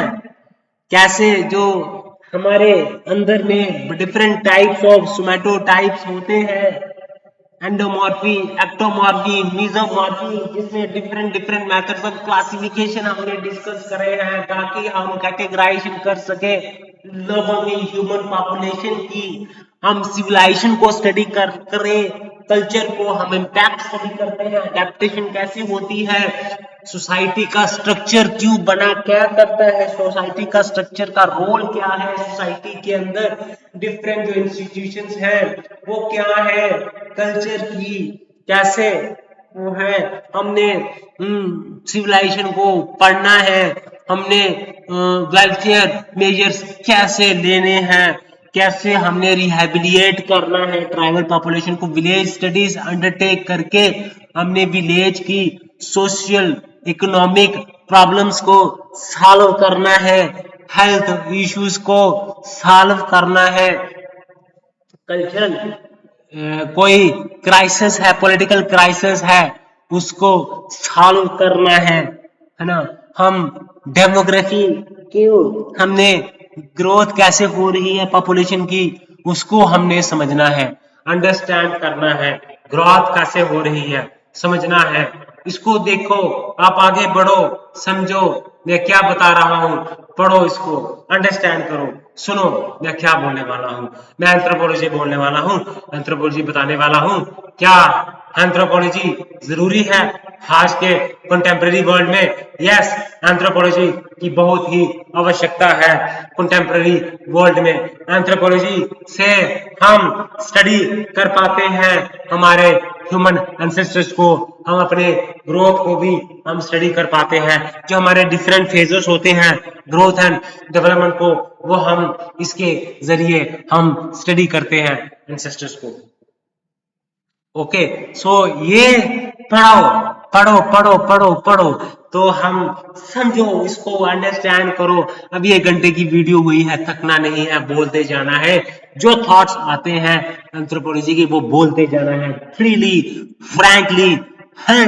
तो आइए हम पढ़ते हैं एंथ्रोपोलॉजी। हमने देखा कि कैसा जो है मोटे लोग कैसे होते हैं ठंडे इलाकों में, लंबे लोग कहाँ होते हैं गर्म इलाकों में। हमने देखा सोमैटोटाइप्स क्या होती है ना, कैसे हमने खिलाड़ियों को सिलेक्ट करना है, कैसे हमने डिफेंस में हमने गन्स की साइजेस क्या होगी, कॉकपिट्स का साइजेस क्या होगा, डिफेंस में भी एंथ्रोपोलॉजी का एक प्रोमिनेंट रोल रहता है, डिफेंस को बूस्ट अप करता है। हम कल्चर को स्टडी करते हैं, कल्चर से हमें हैबिट्स, फूड हैबिट्स क्या है, उसका क्या इम्पैक्ट पड़ता है हेल्थ के ऊपर, उसको हम स्टडी करते हैं। एंथ्रोपोलॉजिस्ट उसको पढ़ते हैं। एंथ्रोपोलॉजिस्ट को ऐसे ही नहीं सोशल इंजीनियर्स कहा जाता है, सोशल डॉक्टर्स कहा जाता है, क्योंकि ये प्रॉब्लम्स जो होती हैं, डेली प्रॉब्लम्स, वो क्यूर करते हैं। इनके हम देखते हैं कि कैसे हमारा जो स्ट्रक्चर्स है, हमारी लैंग्वेज का ओरिजिनेशन कैसे हुआ, ये एंथ्रोपोलॉजी में हमने पढ़ना होता है भैया। फैक्टर्स क्या क्या थे एवोल्यूशन के, कैसे म्यूटेशन कैसे हो जाती है, कैसे चेंजेस आ जाती है, डिस्क्रीट चेंजेस आ जाती है जेनेटिक मेकअप में। आइसोलेशन का मतलब होता है जब पॉपुलेशन ग्रुप जो है दूर जाके कहीं रह रही होती है, डिफरेंट एनवायरनमेंट में रह रही होती है, तो उसको क्या होता है, वो डिफरेंट एनवायरनमेंट में जब रह रही होती है तो उसमें वहां पे उसकी जेनेटिक वेरिएबिलिटी हमें चेंज मिलती है, और इसी को तो एवोल्यूशन कहते हैं। उसमें जीन्स चेंज हो जाते हैं। अब म्यूटेशन को समझा है, आइसोलेशन को समझा है, हमने देखा कि कॉन्सैंग्यूनियस मैरिज, जब हम ब्लड रिलेटिव्स में शादियां करते हैं, कजन्स में शादियां करते हैं, तो बहुत सारे जो रिसेसिव ट्रेड्स होते हैं वो डोमिनेंट ट्रेड्स बन जाते हैं, और वो ऑफस्प्रिंग में वो विजिबल वो ट्रेड्स हो जाते हैं, और बड़ी सारे डिसऑर्डर्स को बर्थ ये देते हैं। इसीलिए हमने जेनेटिक डाइवर्सिटी को इंश्योर करने के लिए, हमें मैरिज करने के लिए, हमें दूर मैरिज करनी चाहिए, दूर सिटीज में, दूर के एरियाज में शादियां करनी चाहिए, क्योंकि इससे क्या होगा, जेनेटिक वेरिएबिलिटी आएगी और ह्यूमन एवोल्यूशन को ये कंट्रीब्यूट करेगा। कैसे जो है हमने देखा सिंथेटिक थ्योरी ऑफ एवोल्यूशन में हमने जेनेटिक्स को इंटीग्रेट किया, हमने और जो फैक्टर्स जो थे एवोल्यूशन के उसको इंटीग्रेट किया और एक्सप्लेन किया कैसे एवोल्यूशन हुई, ऑर्गेनिक एवोल्यूशन कैसे हुई। जैसे सर्वाइवल ऑफ द फिटेस्ट जो दिया था किसने, चार्ल्स डार्विन ने, ओरिजिन ऑफ स्पीसीज जो थ्योरी थी, चार्ल्स डार्विन ने बताया कि कैसे जो है ह्यूमन की एवोल्यूशन हुई, कैसे हम जो है हमारे एंसेस्टर्स जो थे क्या थे पहले, स्टालोपिथिकस है, ये मंकीज हैं, एप्स हैं, फिर डिफरेंट फॉसिल्स हैं, होमो इरेक्टस हैं, निएंडरथल्स हैं, डेनिसोवन्स हैं। तो इन्होंने डेनिसोवन्स ने यूरोपियंस के साथ इंटरब्रीड किया, डेनिसोवन्स ने एशियन पॉपुलेशन के साथ इंटरब्रीड किया, इसलिए हमारे जीन्स में डेनिसोवन्स के डीएनए हमें मिलता है। वैसे ही निएंडरथल्स ने यूरोपियन पॉपुलेशन के साथ मेटिंग की, इसलिए निएंडरथल्स का डीएनए 4 से 5% डीएनए हमारे जीन्स में मिलता है। जेनेटिक कोडिंग करती है कौन सी प्रोटीन्स की फॉर्मेशन करनी है, क्या बनाना है, क्या कार्य करना है, किसको क्या देना है, क्या आई का कलर होगा, है। ऐसे ही हमने देखा कि डिफरेंट कैरेक्टरिस्टिक्स होती हैं, पॉपुलेशन ग्रुप्स होते हैं, डिफरेंट कैरेक्टरिस्टिक्स होती हैं। देखो, समझो, डिस्कशन करते जाओ, बोलते जाओ, टाइम का पता ही नहीं चलेगा टाइम कब हो गया। हम पढ़ क्या रहे थे, हम जेनेटिक वेरिएबिलिटी पढ़ रहे थे, हम जेनेटिक बेसिस हम पढ़ रहे थे, हम देख रहे थे कि कैसे ह्यूमन का एवोल्यूशन हुआ, कैसे जो है ह्यूमन जो है धरती पे उसका ओरिजिन कैसे हुआ, कैसे वो लिविंग लाइफ जो है कैसे आई धरती के ऊपर, life, how life originated on earth, कैसे जो हमने आपको ये भी बताया प्रोप्रिकॉन्सूल है, ड्रायोपिथिकस है, गिगांटोपिथिकस है, ये कहीं ना कहीं हमारे एंसेस्टर्स हैं, जहाँ हमारे और एप्स के ये कॉमन एंसेस्टर्स हैं, आपको पता होना चाहिए। पॉपुलेशन की स्टडी करते हैं हम, जेंडर्स, उनकी सोशल कैरेक्टरिस्टिक, बहुत सारी लैंग्वेजेस बोली जाती हैं हमारे इंडिया में, जैसे इंडो यूरोपियन लैंग्वेजेस है, द्राविडियन है, ऑस्ट्रोसियाटिक है, तो डिफरेंट जो ट्राइबल्स हैं, लिंग्विस्टिक माइनॉरिटीज यहाँ पे रहती हैं। हिंदी के अलावा जितनी भी लैंग्वेजेस हैं वो लिंग्विस्ट माइनॉरिटीज की कैटेगरीज में आती हैं। वैसे ही रिलीजियस माइनॉरिटीज भी जहाँ पे रहती हैं, जैसे क्रिश्चियन है, इस्लाम है, बुद्धिज्म है, जैनिज्म है, तो इन्होंने हमारी सोसाइटी को इन्फ्लुएंस किया। क्रिश्चियन ने कन्वर्ट्स किए ट्राइबल्स को, क्रिश्चियन क्रिश्चियन मिशनरीज ने स्कूल सेटअप किए, एजुकेशन लिटरेसी जनरेट की। अब जैसे ब्रिटिश कॉलोनीज जब आई थी तो क्रिश्चियनिटी को भी साथ में लेके आए थे, तो इन्होंने ट्रेड जो स्टार्ट किया, फैक्ट्री स्टार्ट की, कमर्शियलाइजेशन किया, इंडस्ट्रियलाइजेशन की, कहीं ना कहीं क्रिश्चियनिटी की वजह से हुई है। जैनिज्म जो नॉन वायलेंस को प्रमोट करता है, ट्रुथ को प्रमोट करता है, कहता है कि हमें एग्रीकल्चर किंग को ये निर्देश देता है कि जो राजा है उसको क्या करना चाहिए, सीड्स प्रोवाइड करनी चाहिए विलेजर्स को, ताकि वो सीड्स को उगाएं और एग्रीकल्चर करें। वैसे ही बुद्धिज्म भी एग्रीकल्चर को प्रमोट करने के लिए फोकस करता है। तो हम देखते हैं इस्लाम भी ने देखें तो सोशल कैरेक्टरिस्टिक्स लाई, पर्दा सिस्टम इस्लाम ने लाया, कुजीन्स जो है इस्लाम की देन है, बड़ी सारी हिस्टोरिकल मॉन्यूमेंट्स जो है वो इस्लाम के ने बनाई है कि नहीं? तो ये इम्पैक्ट हो रहा ही है,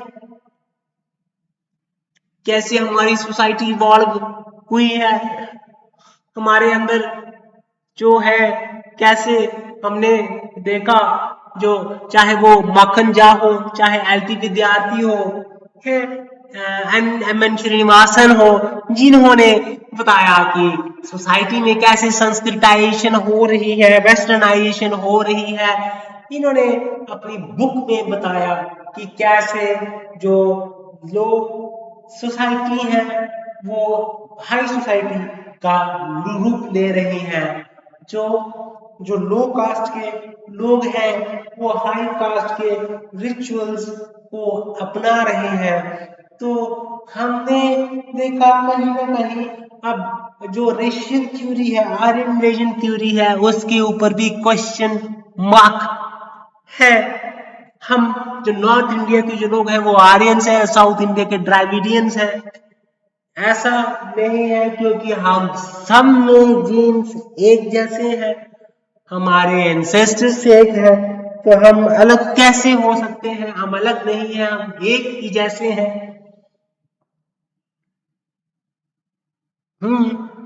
अब वो काले इसलिए हैं क्योंकि वो गर्मी में रहते हैं,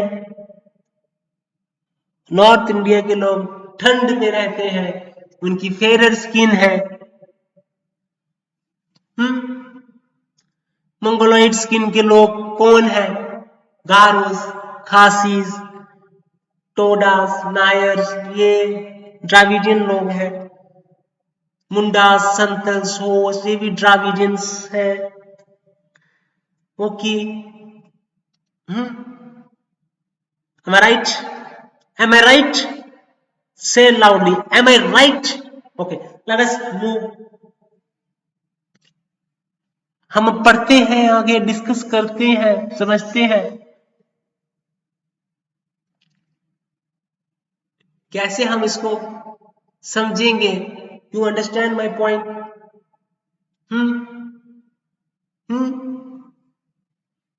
ओके, पढ़ो पढ़ो, समझो, आइडियाज लाओ, नए नए आइडियाज लाओ, नए नए थॉट्स लाओ, कैसे नए नए आइडियाज थॉट्स आपकी जिंदगी बदल सकते हैं।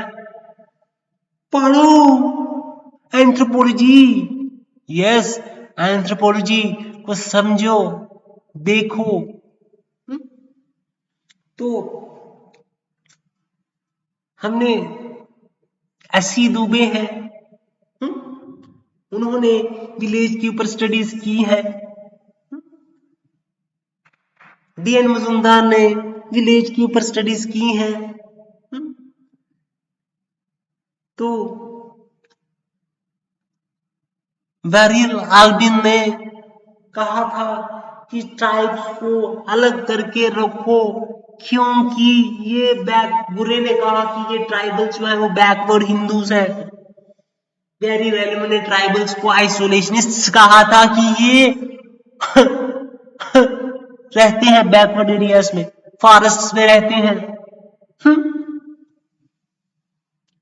मीनास है, लोदास है,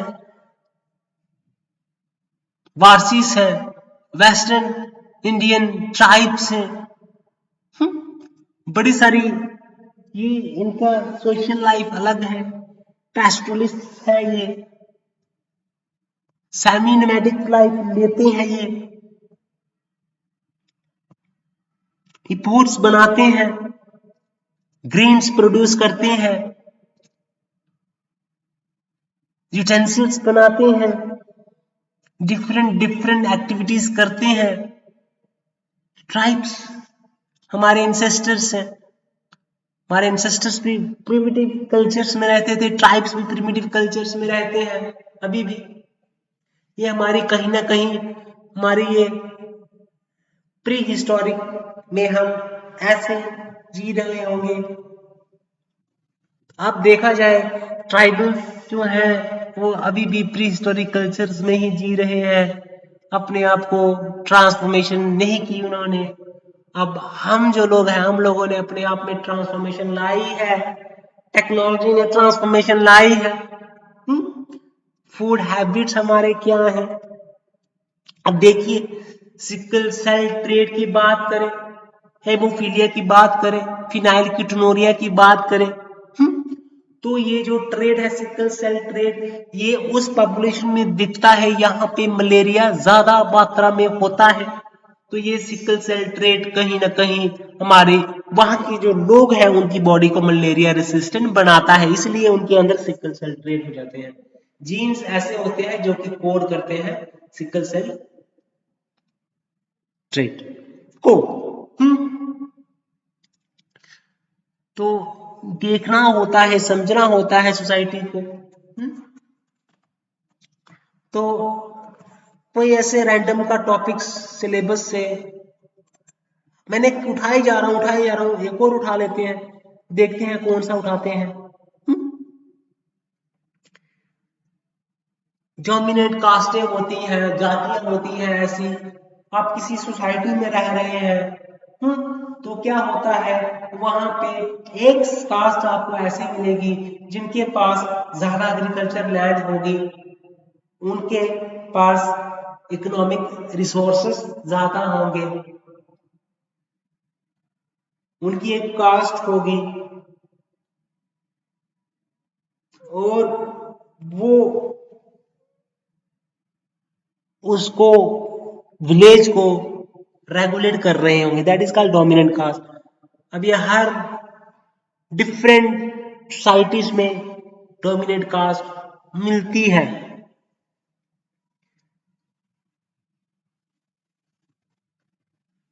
तो ट्राइबल इंडियन एंथ्रोपोलॉजिस्ट ने कास्ट की स्टडीज में काम किया, ट्राइबल्स की स्टडीज में काम किया।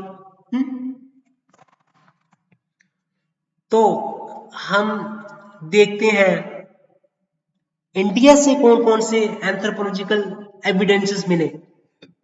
इंडिया में एंथ्रोपोलॉजिकल एविडेंस को हम देखें तो कहां पे मिलते हैं इंडिया के एविडेंसेस? आपको शिवालिक हिल्स में मिलते हैं और नर्मदा में मिलते हैं। ओके, तो अब वो कौन कौन से एविडेंस थे, वो क्या थे? तो अब बेसिकली हम जो है पैलियो एंथ्रोपोलॉजी होती क्या है? पैलियो एंथ्रोपोलॉजी सबसे पहले आपको पता होनी चाहिए, जब हम ह्यूमन रिमेन्स को स्टडी करते हैं, फॉसिल रिमेन्स को स्टडी करने वाले जो होते हैं उनको हम बोलते हैं पैलियो एंथ्रोपोलॉजी। तो हमारे इंडिया में भी एवोल्यूशन हमको स्टडी करनी है तो हमें शिवालिक हिल्स में जाना पड़ेगा, और सेंट्रल इंडिया में नर्मदा बेसिन में हमें मिले हैं एविडेंसेस, फॉसिल एविडेंस मिले हैं, क्योंकि यहाँ पे मायोसीन पीरियड के एप्स मिले हैं, प्री हिस्टोरिक होमिनिड्स यहाँ पे मिले हैं। ओके, तो शिवालिक हिल्स की बात करें, ये हिमालयास में है, हिमाचल प्रदेश में है, हरियाणा में है, पंजाब में है, नेपाल में है। तो फुट हिल्स जो था ना हिमालयास का, उसको हम बोलते हैं शिवालिक हिल्स। ओके, तो बहुत सारे यहाँ पे एप्स के हमें एविडेंसेस मिले हैं। तो किस तरह से एशिया में एवोल्यूशन कैसे हुआ वो हम समझते हैं, एप्स को पढ़ के ही हम समझेंगे ना कि कैसे एवोल्यूशन हुआ। रामापिथिकस की बात करें तो इसको डिस्कवर किया था किसने, जी.ई. लेविस ने। बिलासपुर जगह है हिमाचल प्रदेश में, वहां पे रामापिथिकस को डिस्कवर किया जी.ई. लेविस ने। तो अब देखा जाए तो हमें क्या ही मिलता होगा, हमें क्रेन्स का क्रेनियल ये मिलती होंगे, क्रेनियल बोन्स मिलती होंगी, स्कल मिलता होगा, जॉस मिलती होंगी, टीथ मिलती होंगी। तो अब ये कहा जाने लगा, जब रामापिथिकस समय मिला तो हमें पहले तो शुरुआत में ये कहा जाने लगा ये हमारे पूर्वज है भाई, ठीक है।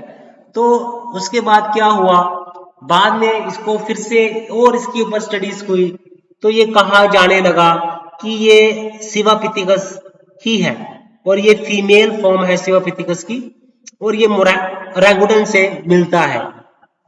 ये हमारे इंसेस्टर्स नहीं है, डायरेक्ट इंसेस्टर्स नहीं है, ये रामापिथिकस जो है वो ओरंगुटन से मिलता है। ओके, तो इनका जो ह्यूमंस की तरह ही था, पैराबोलिक डेंटल आर्केड जो होता है ना, डेंटल आर्केड जो उनके पैराबोलिक डेंटल आर्केड याद करो, पैराबोलिक डेंटल आर्केड था इनका ह्यूमंस की तरह। तो तभी इसको कहा जाने लगा कि ये ह्यूमंस का एंसेस्टर्स है। लेकिन और बाद में स्टडीज हुई तो ये कहा गया कि ये तो फीमेल वर्जन है शिवापिथिकस का, और ये ओरंगुटन का एंसेस्टर्स है, ओरंगुटन से रिलेटेड है। शिवापिथिकस की बात करें तो ये डिस्कवर हुआ जास टीथ शिवालिक हिल्स में डिस्कवर हुआ, ठीक है। इनकी बात करें, प्रोजेक्टिंग फेस थे, कनाइनिस बड़ी बड़ी थी, जास मिले, बड़े बड़े जास थे, है ना। तो ये कहा जाता है कि या तो ये रिलेटिव होगा ओरंगुटन का, या ये कंसेस्टर होगा ओरंगुटन का। ओके, तो जब शिवापिथिकस रामापिथिकस की डिस्कवरी हुई ना शिवालिक हिल्स में बिलासपुर में जी लुइस के द्वारा, तो पहले में ये कहा जाने लगा कि ये तो इंसेस्टर्स है ह्यूमंस में। बाद में ये पता चला कि ये तो इंसेस्टर्स नहीं है, ये तो इनके फीचर्स मिलते हैं ओरंगुटन से, या फिर ओरंगुटन का इंसेस्टर है, या फिर ये ओरंगुटन की अर्लियर फॉर्म है, वही इंसेस्टर सेम ही हो गया। तो इसके अंदर जो है वो फेस जो है वो बाहर को निकला हुआ है, प्रोजेक्टिंग फेस है इसका, बड़े जास है, कैनाइनिस बड़े बड़े हैं। ओके, तो ये शिवालिक हिल्स में मिले हमें, तो हमने इसको पढ़ा, स्टडी किया इसके बारे में, और कहीं ना कहीं ये ह्यूमन एवोल्यूशन की हिस्ट्री इंडिया में, साउथ एशिया में ये ह्यूमन एवोल्यूशन को कंट्रीब्यूट करता है, स्टडी करने में हेल्प करता है।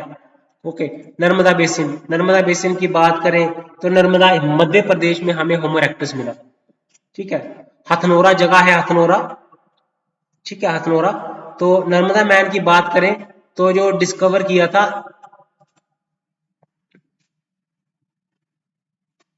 ठीक है। तो अब ये इसकी मॉर्फोलॉजी कहा जाता है कि ये होमो इरेक्टस है, ये होमो इरेक्टस का नाम दिया जाने लगा, ठीक है। तो ये कह सकते हैं कि अब ये जो है होमो इरेक्टस से हमें मान सकते हैं कि हमारे कंट्री में भी होमो इरेक्टस रहे हैं। होमो इरेक्टस आपको लोअर पैलेलिथिक पीरियड में मिलता है, और यहाँ पे होमो इरेक्टस का प्रेजेंस हमें मिलता है। अर्ली ह्यूमंस का यहाँ पे भी प्रेजेंस है, ऐसा नहीं है कि अर्ली ह्यूमंस आपको अफ्रीका में मिले हैं, यूरोप में मिले हैं, इंडिया में भी अर्ली ह्यूमंस आपको मिले हैं, प्रेजेंस मिली है। ओके, तो क्रेनियल कैपेसिटी थी, और इस यहाँ पे आपको देखा जाए तो आपको पैलियोलिथिक टूल्स मिलते हैं यहाँ पे। पैलियोलिथिक टूल्स मिलते हैं, एचुलियन टूल्स मिलते हैं। तो ये टूल्स, यही टूल्स इस्तेमाल करते होंगे, यहाँ पे जो टूल्स मिले यहीं पे रहते होंगे, खाते होंगे, है ना। ये होमो इरेक्टस की बात हम कर रहे हैं कि किस तरह से वो नर्मदा में मिला। शिवालिक हिल्स में हमें क्या क्या मिला, नर्मदा में हमें जो मिला उसमें क्या था, उसमें एक तो उसकी जो क्रेनियल कैपेसिटी थी वो 1200 से 1250 सीसी के बीच में थी, और उसका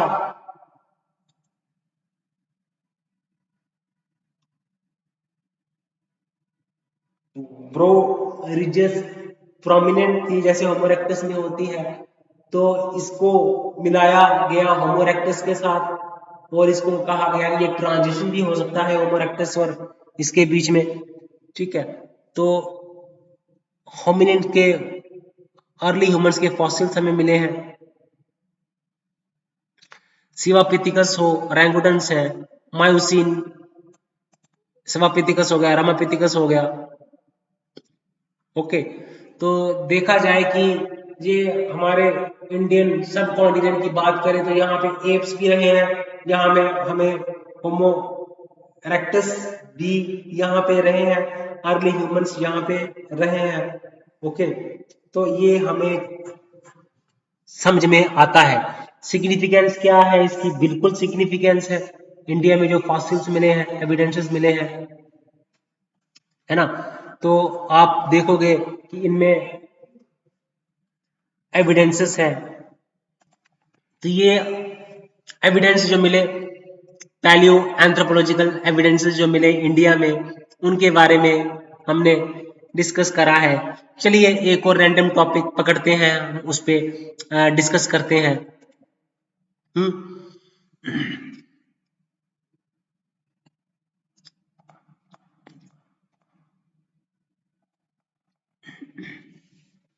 अब देखा जाए कि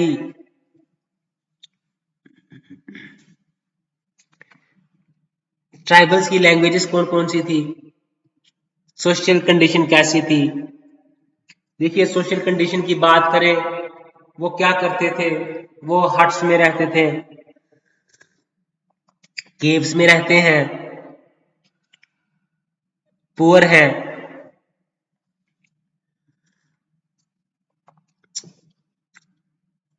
मैरिज अर्ली कर लेते हैं, लैंग्वेजेस उनकी एक्सटिंक्ट होती है, होने वाली है, हो रही हैं,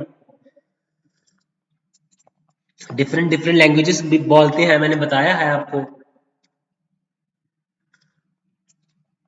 ट्राइबल की सिचुएशंस की बात करें, ट्राइबल की सिचुएशन कोई ठीक थोड़ी है, बहुत खराब सिचुएशन है ट्राइबल्स की इंडिया में। सोशल प्रैक्टिसेस की बात करें, एक तो इग्रिटेरियन सोसाइटी है वो, एक तो वहां पे सिंपल टेक्नोलॉजी है, एक तो वहां पे वो पैस्टोरिज्म प्रैक्टिस करते हैं, जानवरों को पालते हैं, पोषण करते हैं, या फिर वो झुमझुम कल्टीवेशन करते हैं, शिफ्टिंग कल्टीवेशन से वो अन्न उगाते हैं।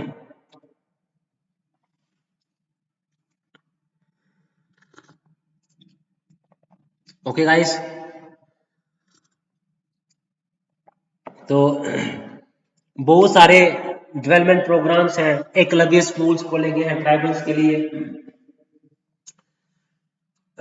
माइक्रो फाइनेंस दिया जाता है ट्राइबल्स को, फाइनेंशियल इंस्टीट्यूशंस हैं ट्राइबल्स में, हेल्थ फैसिलिटीज हैं, न्यूट्रिशनिस्ट्स हैं जो कि उनके न्यूट्रिशन स्टेटस को स्टडी करते हैं और उनको बताते हैं, जेनेटिक काउंसलिंग वहां पे होती है, उनको बताया जाता है,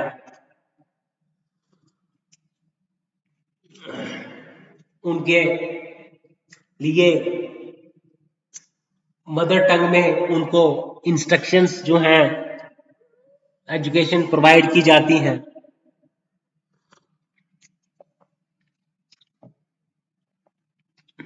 तो अब इसकी वजह से, ये सब प्रॉब्लम्स की वजह से उनमें कहीं ना कहीं अनरेस्ट में रहते हैं, ऑटोनॉमी की डिमांड करते हैं,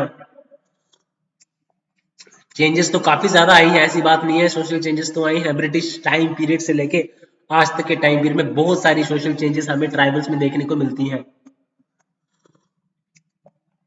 ओके, 4 पुरुषार्थास है।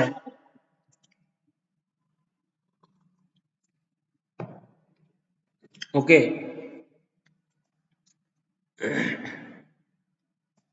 अगर हम बात करें जो ट्रेडिशनल इंडियन सोशल सिस्टम है, ओके, चलो इसी को हम डिस्कस करते हैं, ओवरव्यू करते हैं क्या है। ओके, तो कहीं ना कहीं हमारे अंदर पुरुषार्थ है क्या बेसिकली, कि आपके लाइफ के, देखो अब इंसान है तो उसके लाइफ में कुछ गोल्स होंगे, और गोल्स को अचीव करने के लिए उसको एक्शन करना पड़ेगा, कर्मा करना पड़ेगा। कर्मा मीन्स एक्शन आप करते हो और उसका कॉन्सिक्वेंसेस क्या होता है। रीना है आपके, कुछ डेप्थ उधार है आपके, वो चुराने है, रिबर्थ है, पुनर्जन्म की कहानी है। ओके, हमारी जो इंडियन सोशल सिस्टम है, सोसाइटी है, वो कहीं ना कहीं उसकी गहराइयां किसमें है, हिंदू फिलॉसफी। हिंदू फिलॉसफी में उसकी गहराइयां हैं, ट्रेडिशनली उसकी गहराइयां हैं, रिलीजियस है वो, और और हिंदू फिलॉसफी से उससे कनेक्टेड है।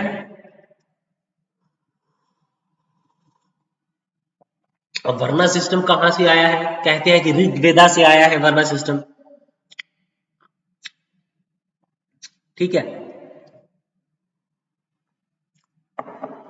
ये कुछ आइडियाज है। वर्नास क्या है, बेसिकली क्लास।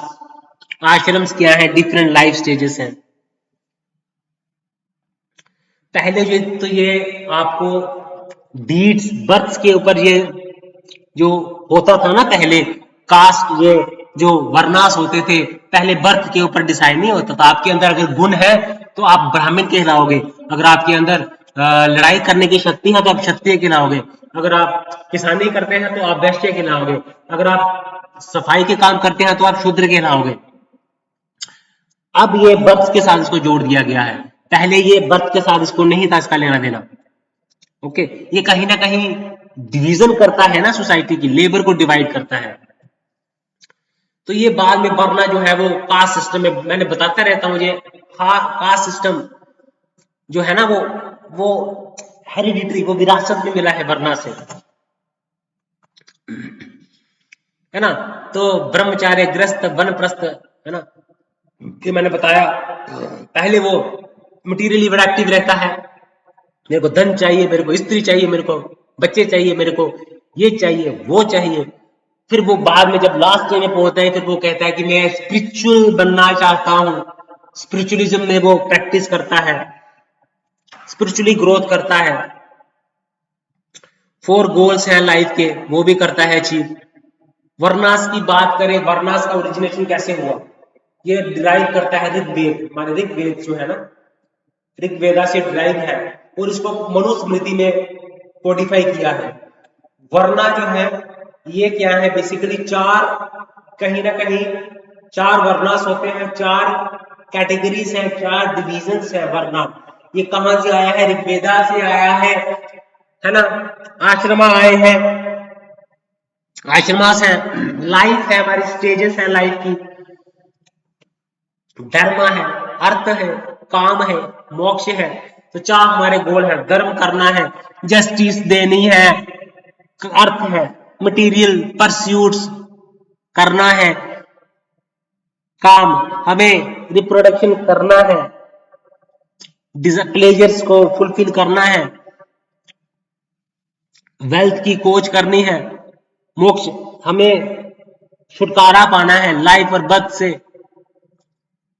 ये हमारा जो है ना पुरुषार्थ था, कि हमारे गोल्स क्या होंगे लाइफ के, हमारी सोशल कैटेगरीज कैसी है, सोसाइटी कैसी कैटेगरीज है उसके बारे में डिस्कस करता है, क्या हमारे लाइफ के स्टेजेस है।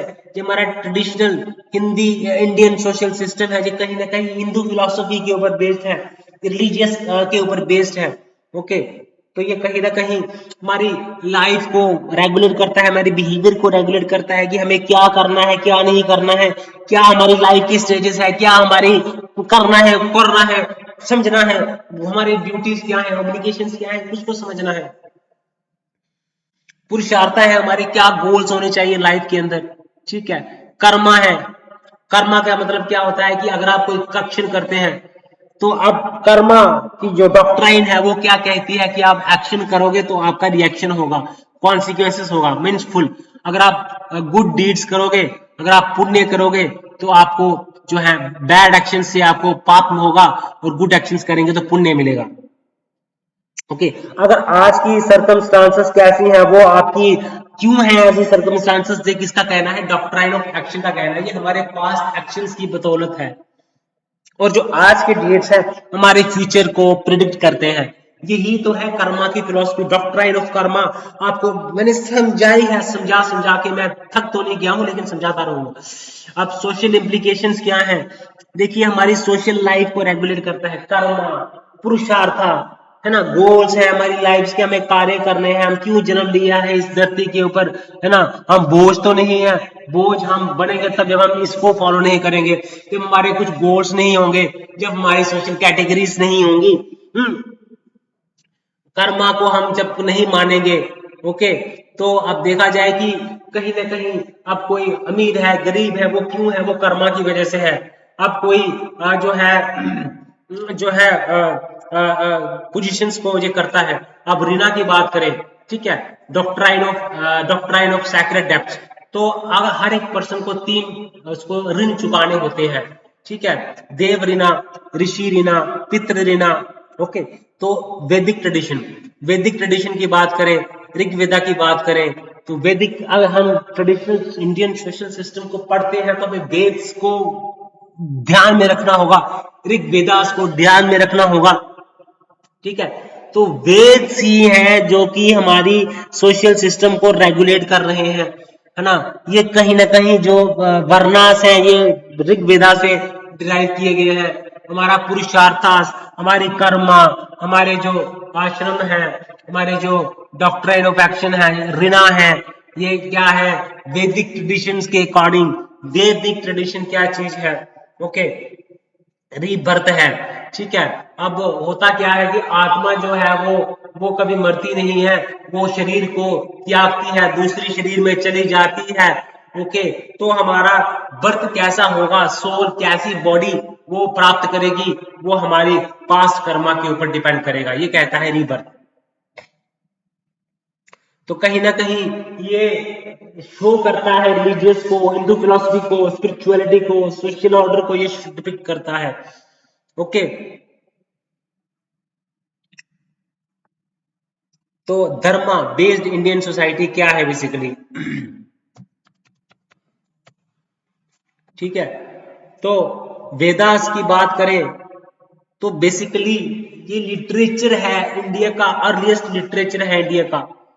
तो ये कहीं ना कहीं इंडियन सिविलाइजेशन के एंशिएंट और ओल्डेस्ट, इनको जैसे हम सैक्रेड पढ़ा था ना, कोई चीज पवित्र होती है, ये सैक्रेड टेक्स्ट है, वेदास रामायण है, सैक्रेड टेक्स्ट है।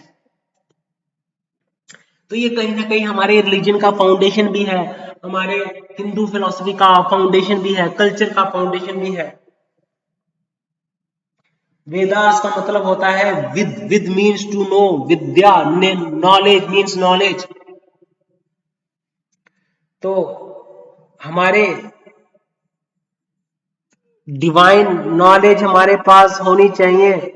क्या नॉलेज होनी चाहिए हमें ऋषि के बारे में, तो ये इनको बोला जाता है, ये कंपोज जो ह्यूमंस ने नहीं किया, 4 वेदांस हैं। ठीक है, ऋग्वेद है, साम वेद है, ये युर्वेद है, अथर्व वेद है।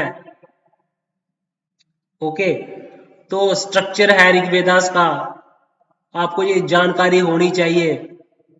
हमारा धर्म, हमारा कर्म, हमारी फिलॉसफी, हमारा पुरुषार्थ सब वेदास के ऊपर डिपेंडेंट है। तो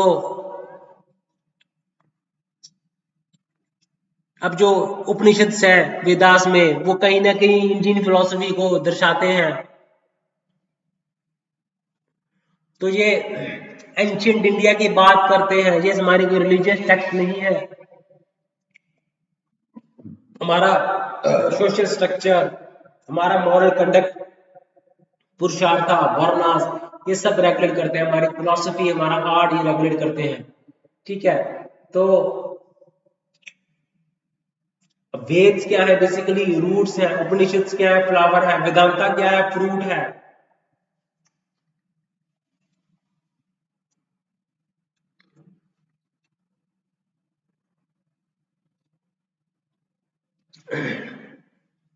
तो वर्ना सिस्टम जो है, विमन जो है इस टाइम पे एजुकेशन थी। ठीक है, tribal and pastoral in Rigvedic times, later more agrarian and settled. Rigvedic times में क्या होता था? सोसाइटी कैसी थी? ट्राइबल सोसाइटी थी, पेस्टोरल सोसाइटी थी। क्या क्या आइडियाज हैं? फिलॉसफी का मतलब क्या है? क्या आइडियाज है? जैसे कर्म, धर्म, धर्म, रीत, ब्राह्मण, आत्मा, ये सब हमारे कहाँ पे है? वेदास में दिया हुआ है इसके बारे में। ये फिलॉसफी क्या है? यही तो है फिलॉसफी। हमारे कर्म है, हमारे धर्म है, हमारी आत्मा है, हमारे परमात्मा है, धर्मा है। ओके, तो डाइटिस, इसमें अग्नि, इंद्र है, वरुण है। ठीक है, तो आर्यंस वर्शिप करते थे। डाइटिस की बात करते हैं। Structure of each Veda, 4 parts में डिवाइड है वेदा को। संहितास है, ब्राह्मणास है, अर्यंकास है, उपनिषद है, 4 पार्ट्स है। तो संहितास में क्या है? मंत्र हैं, है ना। इसके अंदर रिचुअल्स हैं। ब्राह्मणास के अंदर उसके मतलब क्या है? फॉरेस्ट के टेक्स्ट हैं। अर्यंकास उपनिषद हैं।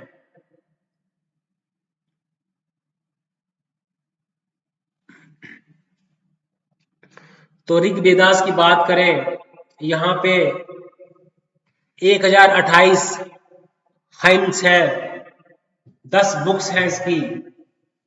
तो डाइटिस के बारे में बताया गया है, अग्नि के बारे में, वायु के बारे में, इंद्र के बारे में, वरुण के बारे में, सोमा के बारे में। तो आर्यंस का अर्लीस्ट रिकॉर्ड हमें मिलता है वेदास में, साम वेद।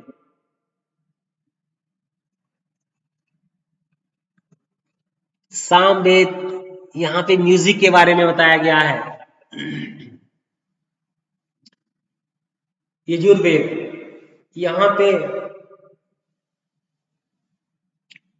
ये प्रीस्ट के लिए काम आते हैं। यजुर्वेद मंत्र इसमें दिए हैं, वर्सेस इसमें दिए हैं। अथर्ववेद, अथर्ववेद में क्या है? साइंस है, हीलिंग, प्रोटेक्शन, डेली लाइफ, 4 वेद है। इसका शुरुआत थी, इस ये फिलॉसफी है हिंदू ट्रेडिशन की।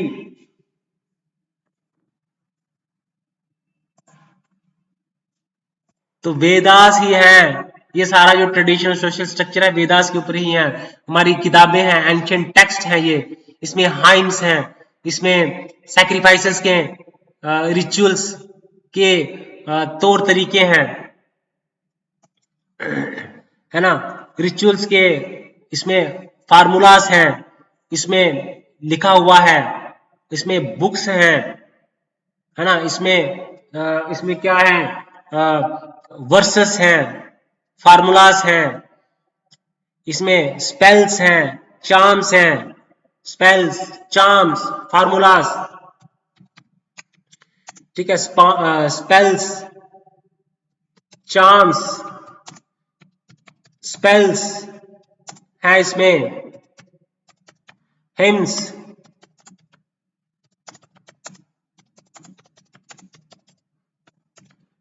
ठीक है, ये आपको पता होना चाहिए। अब होता क्या है, ये स्पेल्स करते हैं हम, चांट्स होते हैं, मंत्र के बारे में दिया हुआ है, ताकि आपको किसी से प्रोटेक्ट करना है, आपको कोई हील करना है या कोई ब्लेस करना है, गॉड की पूजा करनी है, ये है बेसिकली चैंटिंग है, वर्सेस है, ठीक है। वर्सेस और चैंट्स,